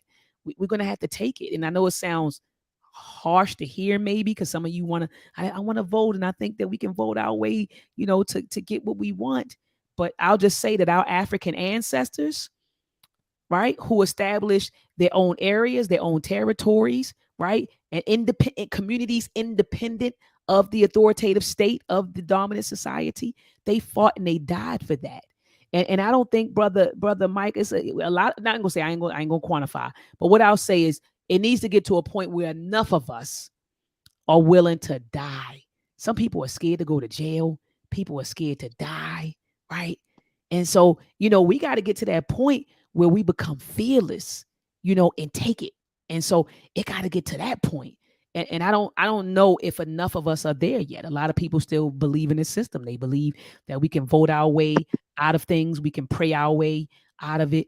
You know what I mean? A lot of people think that way. But when I was reading this, I said, man, our brothers and sisters, they weren't just praying and trying to vote their way out. Well, back then, I mean, of course, it wasn't voting then, but they weren't just praying their way out of the situation. They were fighting and they were willing to die for what they wanted. And so the question becomes, Brother Mike, how many people really ready to die, ready to sacrifice, right, your life and die? People are scared to lose jobs. People are scared to lose their jobs. People are scared to lose their lives, let alone their life. Shit, people are scared to lose their jobs. You get what I'm saying? And so we got to get to that damn point, you know what I mean, where we're ready to die for what we want and we're willing to take what we want. It got to get there. And I don't know if enough of us there. I think it's a lot of us, but I don't know if it's enough of us. And I'll just kind of leave it as that. You all can let me between the lines. Go ahead. Let me say something to that. Oh, you was gonna say something, bro? Yeah, I was going to say something concerning the propaganda. I just wanted to say something concerning the propaganda during the late 80s, early 90s, which I call the golden age of hip hop. It is. There was a period when we were rapping ourselves out of disoppression. When we were rapping, we were actually using propaganda. We were using imagery. We were using words, back during this brief period, late 80s, early 90s, we were addressing these issues like police brutality. KRS-One was saying, black cop. We were actually addressing things. We were prepping the people. The rappers were getting us ready. We were saying, fight the power. The messages were, brothers gonna work it out. We were naming ourselves after kings, queens, gods, and goddesses. We could call ourselves Queen Latifah. We could call ourselves Isis and Nefertiti. We were doing this during the late 80s, early 90s. It all came to a head, and like for a couple of years, the rappers were prepping us. It came to a head in 1992 when we saw Rodney King get that beating, and they had the nerve to put a non-conviction in our face, and we decided it was a uprising because the rap was pumping us up. We were talking about pride. We were actually using imagery, rhyme. We were doing our own form of propaganda and self-therapy. Mm-hmm. And I can tell you, and I'm speaking from a person who benefited from it. It was therapy for me. I listened to all those groups, X-Clan, Brand Nubian, Poor Righteous Teachers. I mean, all of that was, and so when 92, when Rodney King got that beating, we uprose. We won't just carry no signs, it was an uprising. We gonna tear this motherfucker up, but ever since then, that's why they did a total 180 degrees. They started promoting the ignorant stuff. They flooded us. They stopped promoting those groups and flooded us with the ignorant stuff. Okay. And which drives us to where we are today. And I do want to just say this. That shows you that we can actually do what Edward Bernays did. We can actually do the reverse of that, but we have to be intent about it. We can make movies. Like the movies have been screwing us for years. 12 Years a Slave. Look, I can talk about movies for days. Yeah. I can tell you the how the movies are fake out, screw. But we can make movies where we actually win in the end. We can show things that Hollywood ain't gonna show. We can show something, for instance, like Black men and women working together to get something done in a movie. You know, I wish we can make movies where we overcoming racists and the Klan and all of that. And, you know, of course, white people are going to complain about it. They're going to call it racist or it's unrealistic or something like that. But, you know, all we got to do is just do like they do. Hey, it's just a movie, buddy. Calm down. Right, it's just a movie, right? It's just a movie. Yeah. Absolutely. Well, Absolutely. check this out. Mhm. See, if we look at the pattern though, what Dr. Maat was saying that we're gonna have to get to that point. Dr. Anderson, Claude Anderson, he told us, see, this is a process. This is an intergenerational process. And unfortunately, you know, our memory has been wiped, Mm, you know, to most of us. mhm, We are ancient people, but we don't know nothing about that. mm, We have to be remembered. You know, we've been torn apart in our memory. mhm, Okay. mhm, So, yeah. Okay. But these people know us, but we don't know ourselves. mm, So they already know that this process is going. So they're doing everything in their power to try to keep this information, because see, we almost, as a human being, we're almost like a computer. We can be programmed, and that's what they're learning. That's what they're doing, is trying to program us in the early in our lives a certain way. But we got a genetic code too that steers us in a certain direction. That's why we've been under their control for over 400, almost, you know, 400 something years, but we still don't really act like them, even though we might want to or try. So the point is, what I'm getting at is this. Okay, what they do is feed you, but because they can't keep this thing up forever, when they were strong, they were able to easily just knock all of our efforts to self control down, because we're moving in the direction of self autonomy, to self resource control. That, just like the brother said with the rap, when we first come out with a new culture, it's always about something positive. It develops us. It's pretty good things in there. And they're like, oh hell no, they're using this to try to uplift themselves. We can't allow that. We have to do everything in our power to keep stuff from these people. We can let the Chinese people have it. We can let foreigners have it. We can let other people, Indians and all these other different folks have, but not them. They can't have anything. Okay, there's a reason for that. And just because we don't know the reason, we make up different reasons. But the point is, they know that we have a totally different mindset than they have. And as soon as we get power, we're going to flip everything that they've used to maintain their supremacy position. We're going to just turn it upside down. So that's what they're doing here. And so they're going to fight. But the point is, the reason why if they can't keep you with a job, see, back in the 60s, we actually did take over. We actually won, but we didn't understand that we won, because anytime you take territory, anytime you take over a city and one population literally leaves, like, dude, we gone. We can't live here no more. Y'all got it.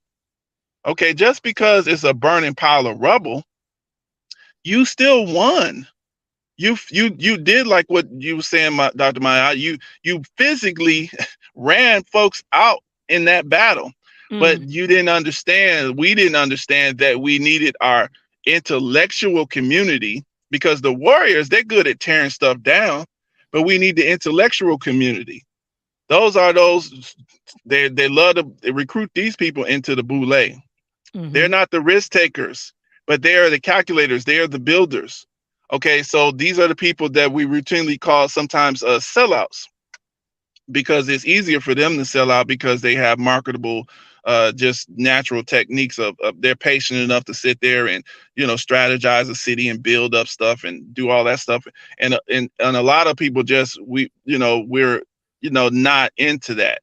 Okay, but you need that community. Every group has that kind of that kind of person. Okay, but you would require that type of person to be loyal to your cause as well, because once you take the territory, you need folks to help organize and systematize things so that you can control, build it, and then you use your warriors to protect it. Okay, but we had that, but we didn't understand. So a lot of our folks, I watched this one show, Black on Black, and it's just some old shows from back then. How it's just basically how they systematically, recruited the what they define as the intellectual members of our community. They recruit them. They give them extra benefits and stuff. Oh, you show talent. Oh, you show mathematical promise. Oh, you show engineering promise or whatever. Let's get you out of there from among them because we don't want you to organize.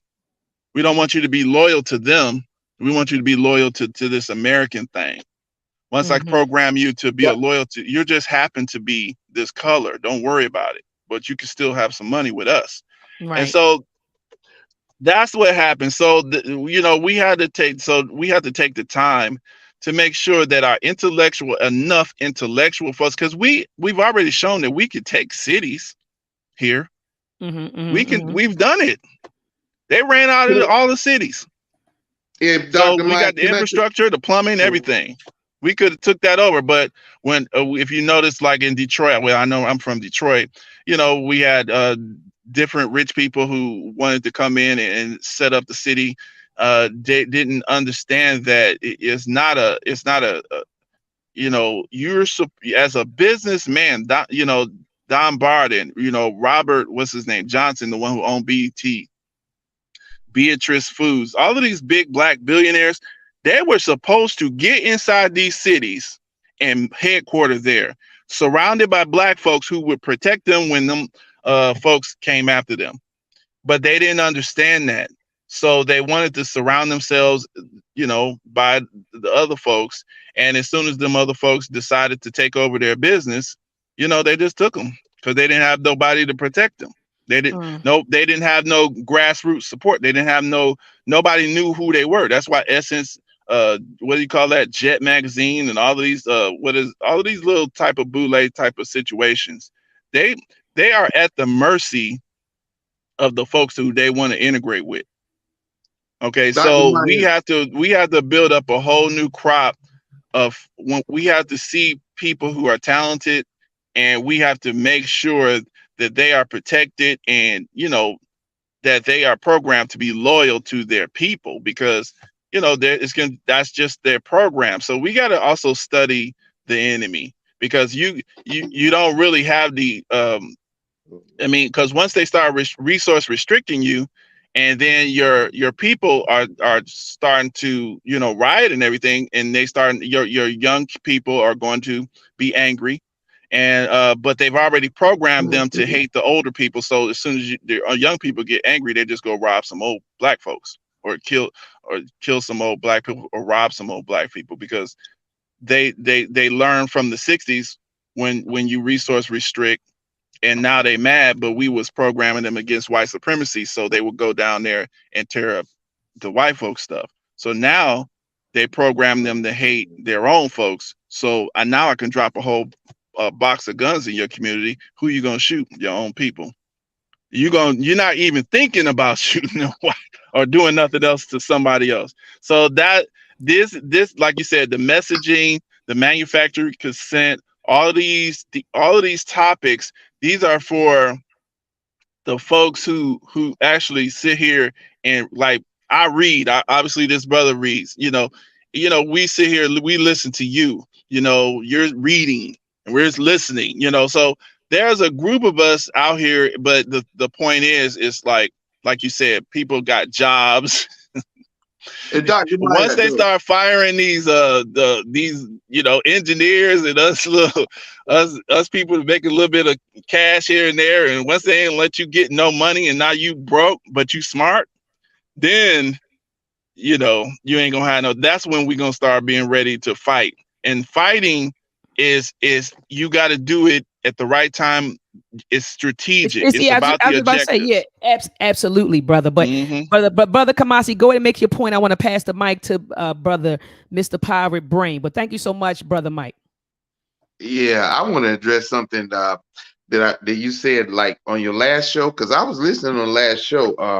We was talking about the those wicked white women, those two-legged dogs, right? And he was talking about, and he was saying that if we, I mean, you talked about how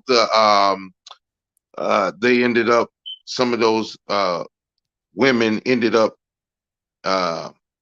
when blacks became successful, they were kind of like, I think you said that they kind of like did switch places. They were now working for people that they used to do a bunch of bad things to. Yeah, And you were saying, they were relying on us. Yeah. right. And you were saying if we do bad things to them, that we'll be just like them. No, that's And not I what I and said. I That's not what I said. oh, I can go okay. back. I can go back and play the clip. What I said was, I said I'm not, Right. I got I'm not trying to, because the brother was like, yeah, Dr. Ma, we would never forgive, colonization and this. I said, no, hell no, we're never going to forgive that. I would never ever forgive. You can't. When you're a student of history and you read what they did to our ancestors, I don't know who could forgive that history, right? But what I did tell him is this: what I'm concerned about is African liberation and sovereignty. And I said, by any means necessary. Now you all can qualify that, use your imagination. I said, by any means necessary, I'm for our liberation and sovereignty. But I don't want to turn around and be white, meaning that I'm not going to turn around and say, well, you enslaved us, so now let me make you a slave. I'm not doing that. I could give a goddamn. I just want to be liberated. I want our people to be liberated. And I want our people to be sovereign. I want our people to be independent, right? I want our people to be self-sufficient and self-reliant. I want our people to live in a Maadian society. That's what I want. I don't want to create plantations and go around and colonize the world and impose our ideology and our culture on other indigenous cultures and enslave people. I don't want to be white. I don't. And that's what I was saying. I'm not. Yeah, I got you. Yeah, I don't want to be them. I don't want to be them. That's what I'm saying. Absolutely. I'm not going to become.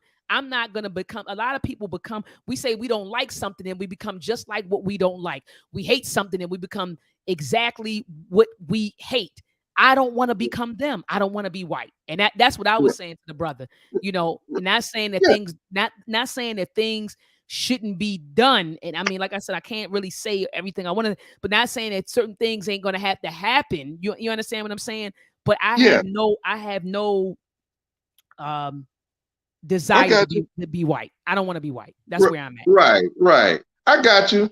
I just want to just say we got to get into the idea of conquering, because not to just take over it, but we're going to have to do it because the world is at war with us. Like, I don't think it's going to be peace on earth until we take over, because we're the only ones capable of ruling with justice.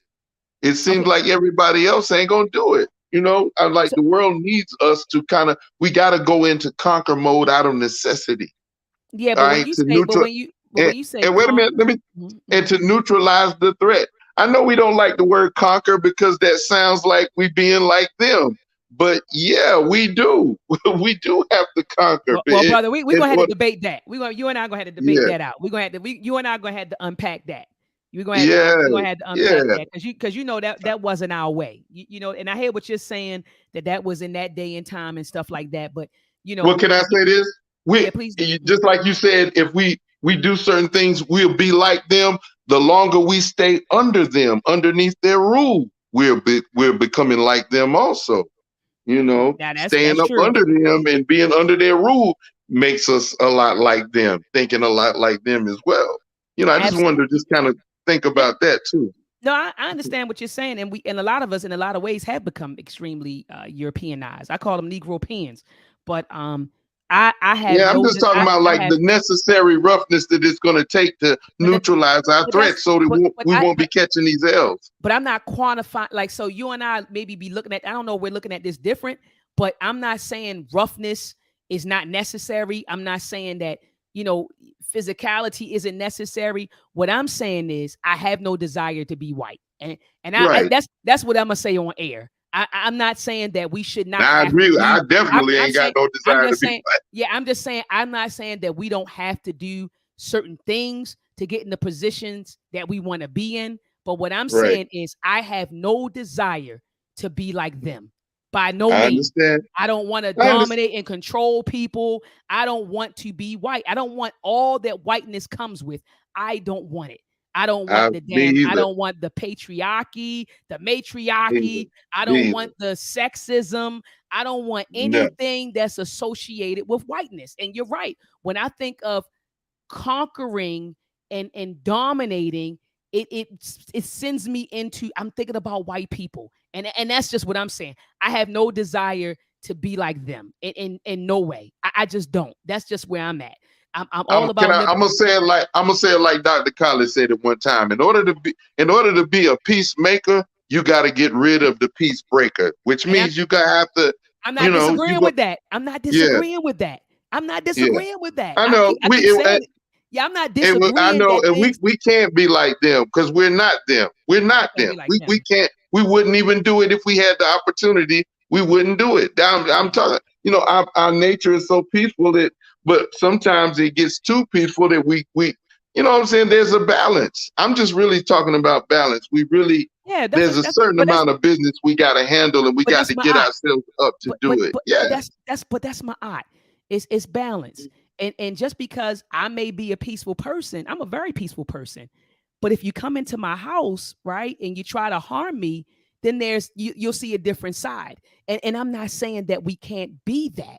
What I'm saying is, and I think you and I are saying the same thing. What I'm saying is, I'm not opposed to Black people fighting for liberation and sovereignty and doing whatever is necessary to achieve our liberation and sovereignty. What I am saying is, brother, I have no desire to be white. I don't want to become white. I don't want us to get liberated and then we start acting like white folks. Now you want to go around and you want to colonize everybody. Hold on. Now you want to go around and tell everybody else how they're supposed to live. And you want to go around and take people land and regular. I don't want to be white. I want Black people to be sovereign, to be independent, to be self-reliant. I'm on my Wakanda tip. So if you really want to understand where I'm at, I'm with Wakanda. Wakanda and them had weapons of mass destruction sitting right there. But they didn't go around. They wasn't going around the world and trying to colonize people. They were living in their own nation. They could protect their nation. They were living in their own nation. They could protect themselves. They would fight if necessary, but they didn't run around and try to be white folks.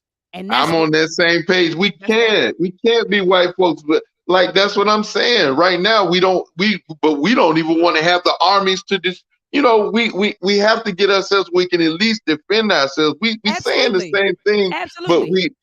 but we're a little bit too passive right now, though. We're a lot too passive, and we have to get more assertive.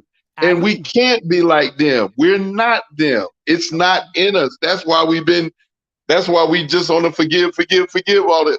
It's so much. No. Yeah. I'm not promoting that. That's not what I'm promoting. That's not what I'm promoting. But I'm just saying. I'm just saying for balance, we have to be a lot more assertive. We're too passive right now. And part of it is the programming. Yeah, I agree 1,000% with you. Yeah, part of it is the programming. I want to make movies where it shows us winning. You know, because you have to see examples of yourself doing something in order to do it. Hollywood is never going to do it. They're going to give you tainted versions. Like you talked about Wakanda. I didn't watch the Black Panther. Because I don't watch these movies. I'm really anti-propaganda. I don't trust anything, especially coming from Disney. Yeah, I'm with you. So, I'm with you. I think we should make movies where we show us winning, actually fighting and winning. You know, it's not going to hurt to see us win. We need to see examples of us actually winning. Absolutely. Yeah. I mean, like, I think, and I actually agree with the chat. They're like, we're both saying the same damn thing. It's just, I'm not, what I'm saying is, I think we both are saying the same thing. I'm not saying that we shouldn't fight. I'm not saying that we should continue to be passive. I'm not saying that. What I'm saying is I'm all about us doing what we need to do to put ourselves in a position of power. I'm all about us doing what we need to do in order to be independent, to be liberated, to be independent, to be self-reliant, to be sovereign. What I am saying is once we obtain that, I am not trying to be white. And I understand what you're saying. Well, no, we won't be that. But I mean, I could start talking about the Liberian crisis, but I ain't going to do that. So a lot of us, you know, we got to get that whiteness out of us too now. You get what I'm saying? Absolutely. And that's all I'm saying. I'm all for it, but I'm not going to become white. I'm not. Right. I'm just as I don't want to be white, can't be white, won't be white, all of those things. I just want to just say this. Like you say, we say, well, if anybody puts your hands on you, send them to the cemetery, You're right? damn right. I don't Damn if right. somebody bums up in my house, but I just want to say this.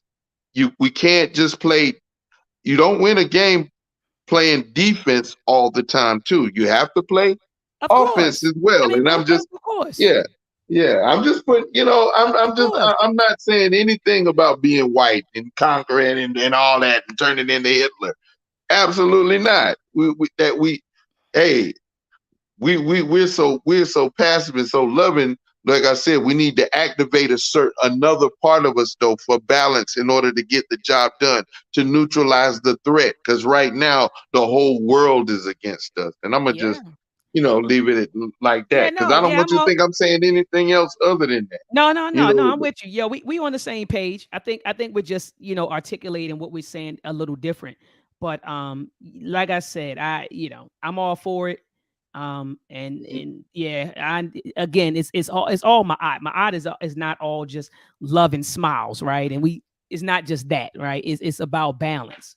And so when you talked about offense and defense, you're talking about balance. You get what I'm saying? And so, like I said, I'm all for it. I'm just saying that I refuse to become white. You know, that's all I'm saying. I don't want to become them. I don't want to become them. But anyway, Mr. Pirate Brain, I know you wanted to step in, brother. Go ahead and close us out. Go ahead and unmute your mic, brother. How you doing? Can you hear me okay?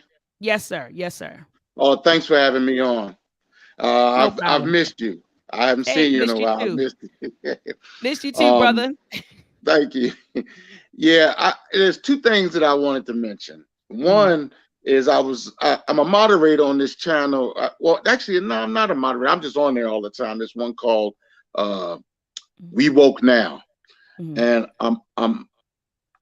I listen to a lot of things his brother has to say. He's very intelligent, and one thing that he said that I'm inclined to believe is that let's say we didn't have World War II. Actually, World War II was actually World War III. The slave trade was not a slave trade. It was a world war conducted against us. And we have been prisoners of war all of that time. And if you think about it, it makes sense. If we look at it in that way, the slave trade was actually a world war, we can prosecute it differently than we do. It was a war. It was a war on African people, but go ahead. Right. That's one thing I wanted to mention. Okay. The second thing that I wanted to mention, there's a movie that I saw, I don't know, 10 years ago. It came out probably in the 60s. It was called Battle for Algiers. It was about the liberation of Algiers from the French. And it's a black and white film. What was very interesting about this film was that it looks like a documentary even, but it's actually a film. What was very interesting about this film is in order to free Algiers, the first thing they had to do, they had to get rid of all of the drug addicts, alcoholics, all of the pimps, and the prostitutes. So what they did, they had their little group of people that were in their organization, and they went around to all of the pimps, all of the prostitutes, everybody, and said, look, you guys have got 2 weeks to get off the drugs, stop hooking on the streets, and stop pimping these women. And the ones that rebelled against it, they took them out. So before you can even fight against the people that are oppressing you, you have to eliminate the inner people, like the bootlicks and the drug addicts. Come on. Yeah, We you gotta have purge. you have to purge, and the thing that we're afraid of is purging this evilness from within. And in order to have you can't have a fight without getting rid of those people, because what are drug addicts going to do? They're going to give away information to people. They're going to the prostitutes are going to give information. You know, they're not going to be loyal to the cause. So you got to eliminate them.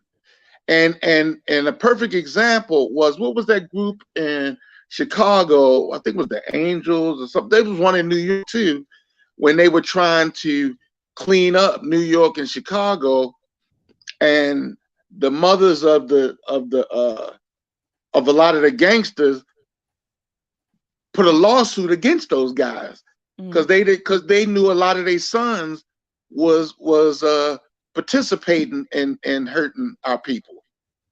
And we have to get rid of that before we can do anything. You can't fight with a cancer inside. That's a fact. That's a fact. Yeah. Everything you just said was a fact. You said you can't fight. You can't fight. So, like you said, we have to do some purging. We got to do some internal purging, some cleansing, right? Like you said, you got cancer, you getting ate up by people internally. Yeah.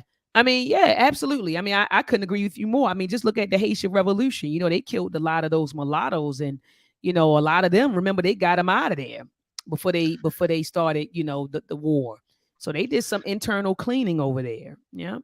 And I relate a lot to that. Right now, I'm living in Austin. I want to move back home, but I'm from Baltimore, just like you. I used to live off of Wabash Avenue. So I know what y'all going through over there. I grew up around. Yeah. So and until you purge and get that cancer out of there, and that's not just Baltimore, that's any place everywhere in the Black community, and until we can do that, it's going to be very hard, and it's necessary to get that done. Absolutely. Absolutely. No, you fell off. Oh, hold on. I'm looking at Kamasi. He said, "I'm sorry, Dr. Maat. I hit the wrong button and fell off." Okay, no problem, Warrior. I'll be live tomorrow at 7 p.m. So, Warrior, make sure you hop on tomorrow as well. Appreciated the exchange. I love that warrior energy that you always come with. But go ahead. I'm sorry, brother Pirate Brain. I just wanted to share that because I think we're coming to the point where it's time to hit them from all different angles, but we got to clean our house up. And I don't think we need to be waiting a whole nother generation to do it. Absolutely. And that's pretty much all I wanted to share. I appreciate your hard work. No, appreciate you, brother, and appreciate your support. Thank you so much for coming on and dropping some jewels. Thank you very much. Take care. You take care, Warrior. All right, He's peace. Right. Peace. He's right, family. He's right. We got to do some house cleaning, like Goddess Yemaya just said. She said everybody ain't going to make it. And what's hard for some folks? Some of those people who aren't going to make it is going to be your mom, your dad, your grandma, right? Well, I don't want to count the elders, but your mommy, your daddy, your cousins, your sisters, your uncles, your aunts, your brothers. Some people you hold in very high regard, right? They ain't gonna make it. Everybody ain't gonna make it. I agree 100% with you. So anyway, brother Mike, I'm gonna let you go, brother, because I'm getting ready to start promote some stuff. But thank you so much for sliding through, brother. You take care. Peace and love. All right, family. So look, before I let you guys go, make sure, I don't know if you saw this, right here in Baltimore, and the DMV is going down Mother's Day weekend. MOM, missing our mothers, grandmothers, and aunts. All right, there's going to be a Mother's Day brunch. All right, we got K Love, the poet. She's going to be in the building. Y'all know this was the sister who went viral on social media. She was spitting. I forgot what the poem was about, but I do remember she was spitting some poetry, and she went viral on social media. So, family, she's going to be in the building along with DJ Lady, along with the visionary Sister Mujay herself, Miss Marjorie Nicole, Sister Marjorie Nicole. She's the visionary for all of this, and myself. I am going to be the ceremony officiant. So it's going to be a ceremony that we're going to have a brunch. We're going to have honoring our mothers. We're going to put up together a beautiful African shrine where we put pictures of our mothers there, things that they like to eat. We might put their pictures up there, their favorite flower, their favorite soda. I mean, anything is going to be on that ancestral shrine. And we're going to be pouring libations. We're going to call out the names. We're going to break bread together. And we're going to celebrate the mothers, the grandmothers, the aunties, all of those mother figures who transition. So family, I am going to drop the link in the chat. Click on this link. All right, grab your ticket. Okay, general admission is $75. VIP tickets is $100. I'm going to be in the building. It's going to be thick in there, family. So make sure you get your tickets ASAP. I just dropped the Eventbrite link in the chat. Make sure you click on that link. Get your tickets ASAP, family. ASAP, all right? And family, make sure that you join me back here tomorrow at 7 p.m. Eastern Standard Time. I'm going to bring on a special guest. I'm not going to ruin it because you already know who he is if I say it. But I am bringing on a special guest tomorrow to talk about the new form of resistance that white folks are talking about regarding Black folks. So they're saying that Black people have this new form of resistance. And so I'm going to talk to this brother who specializes in this new form of resistance that was published on CNN and NBC. And so we're going to have that conversation tomorrow at 7 p.m. Eastern Standard Time. So family, make sure that you're in the building. Thank you so much for stopping in, for coming through. Make sure that you thumb up the video. Some of you came in here, got all this good goddamn information, and you didn't thumb up the video. So make sure you thumb up the video, family. Also share the video. If you're on Twitter, tweet the link. If you're on Facebook, post the link. And if you're on other social media platforms, family, share this link. Let's get it out to the people tonight. If you listen to the first hour, I discussed why we should not believe anything we see or hear in the media. I talked about Tucker Carlson and why he got fired, and Don Lemon. I kind of touched on that. And so family, make sure that if you didn't watch the whole thing, that you go back to the beginning and check out at least the first 55 minutes of this discussion. And again, share it and thumb it up before you get out of here. Family, tune in next week. Tune in tomorrow. All right. I love you all. So glad that you tuned in and you hung with me. You actually hung with me, and I appreciate that. All right. And if I don't see you tomorrow, have a Black-tastic week. Peace and Black power.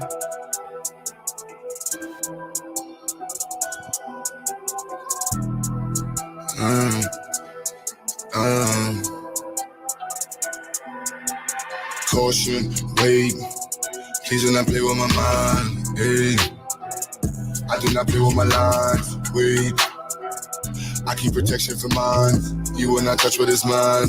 I do not play with my shine. Caution, wait, please do not play with my mind. Hey, I do not play with my lines. Wait, I keep protection for mine. You will not touch what is mine. I do not play with my shine. Caution, look at my face, pay me respect. Please do not play with my line. If you want taste, what you gon' get? Shit that gon' bury your mind. All that's at stake, where is my check? Need every nickel and dime. You play with my race, put you in check. For stopping the vision to climb. They mad that these niggas done woke up and now all our visions to go. Where is the bag to get us so caught up? Yeah, that is the mission and goal. Staying on cold. Some of y'all doing too much. Straight up be looking like hoes. Never gonna grow. Can't count on you in clutch. Most of y'all doing the most. Like this is a show. Doing it for entertainment. Or you're doing it for down. Or you're doing it to sit at the table with crackers for words in your mouth. I don't play with enslavement. These are the days of the South. These days we play differently. This is what Black empowerment's about. Wait, I said there's no time for no friends.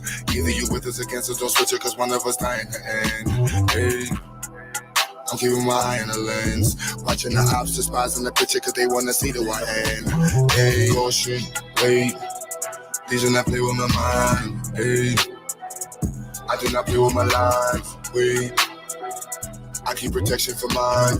You will not touch what is mine. I do not play with my shine. Caution, wait, please do not play with my mind. Hey, I do not play with my line. I keep protection for mine. You will not touch what is mine. I do not play with my shine. Caution. Hold on, wait.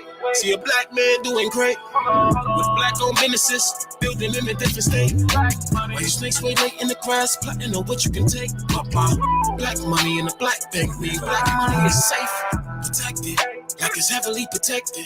If he ever feels threatened, then he go a lead and knock him off his check. Let's check this. For the record, he can never be weak. Disrespecting any checking your cheek. Reppin' said he reppin' red, black, and green. Never fall, won't break.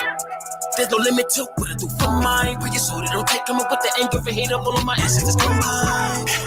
You wanna get one time? I keep it fully loaded, extended in the fully auto effing to keep you from crossing that gun line. You in violation. I ain't never shot a cave, man. You be the first, I'ma give you this work. You get in the way of my occupation, yeah. Like I'm the boss and I don't like the way that you talking.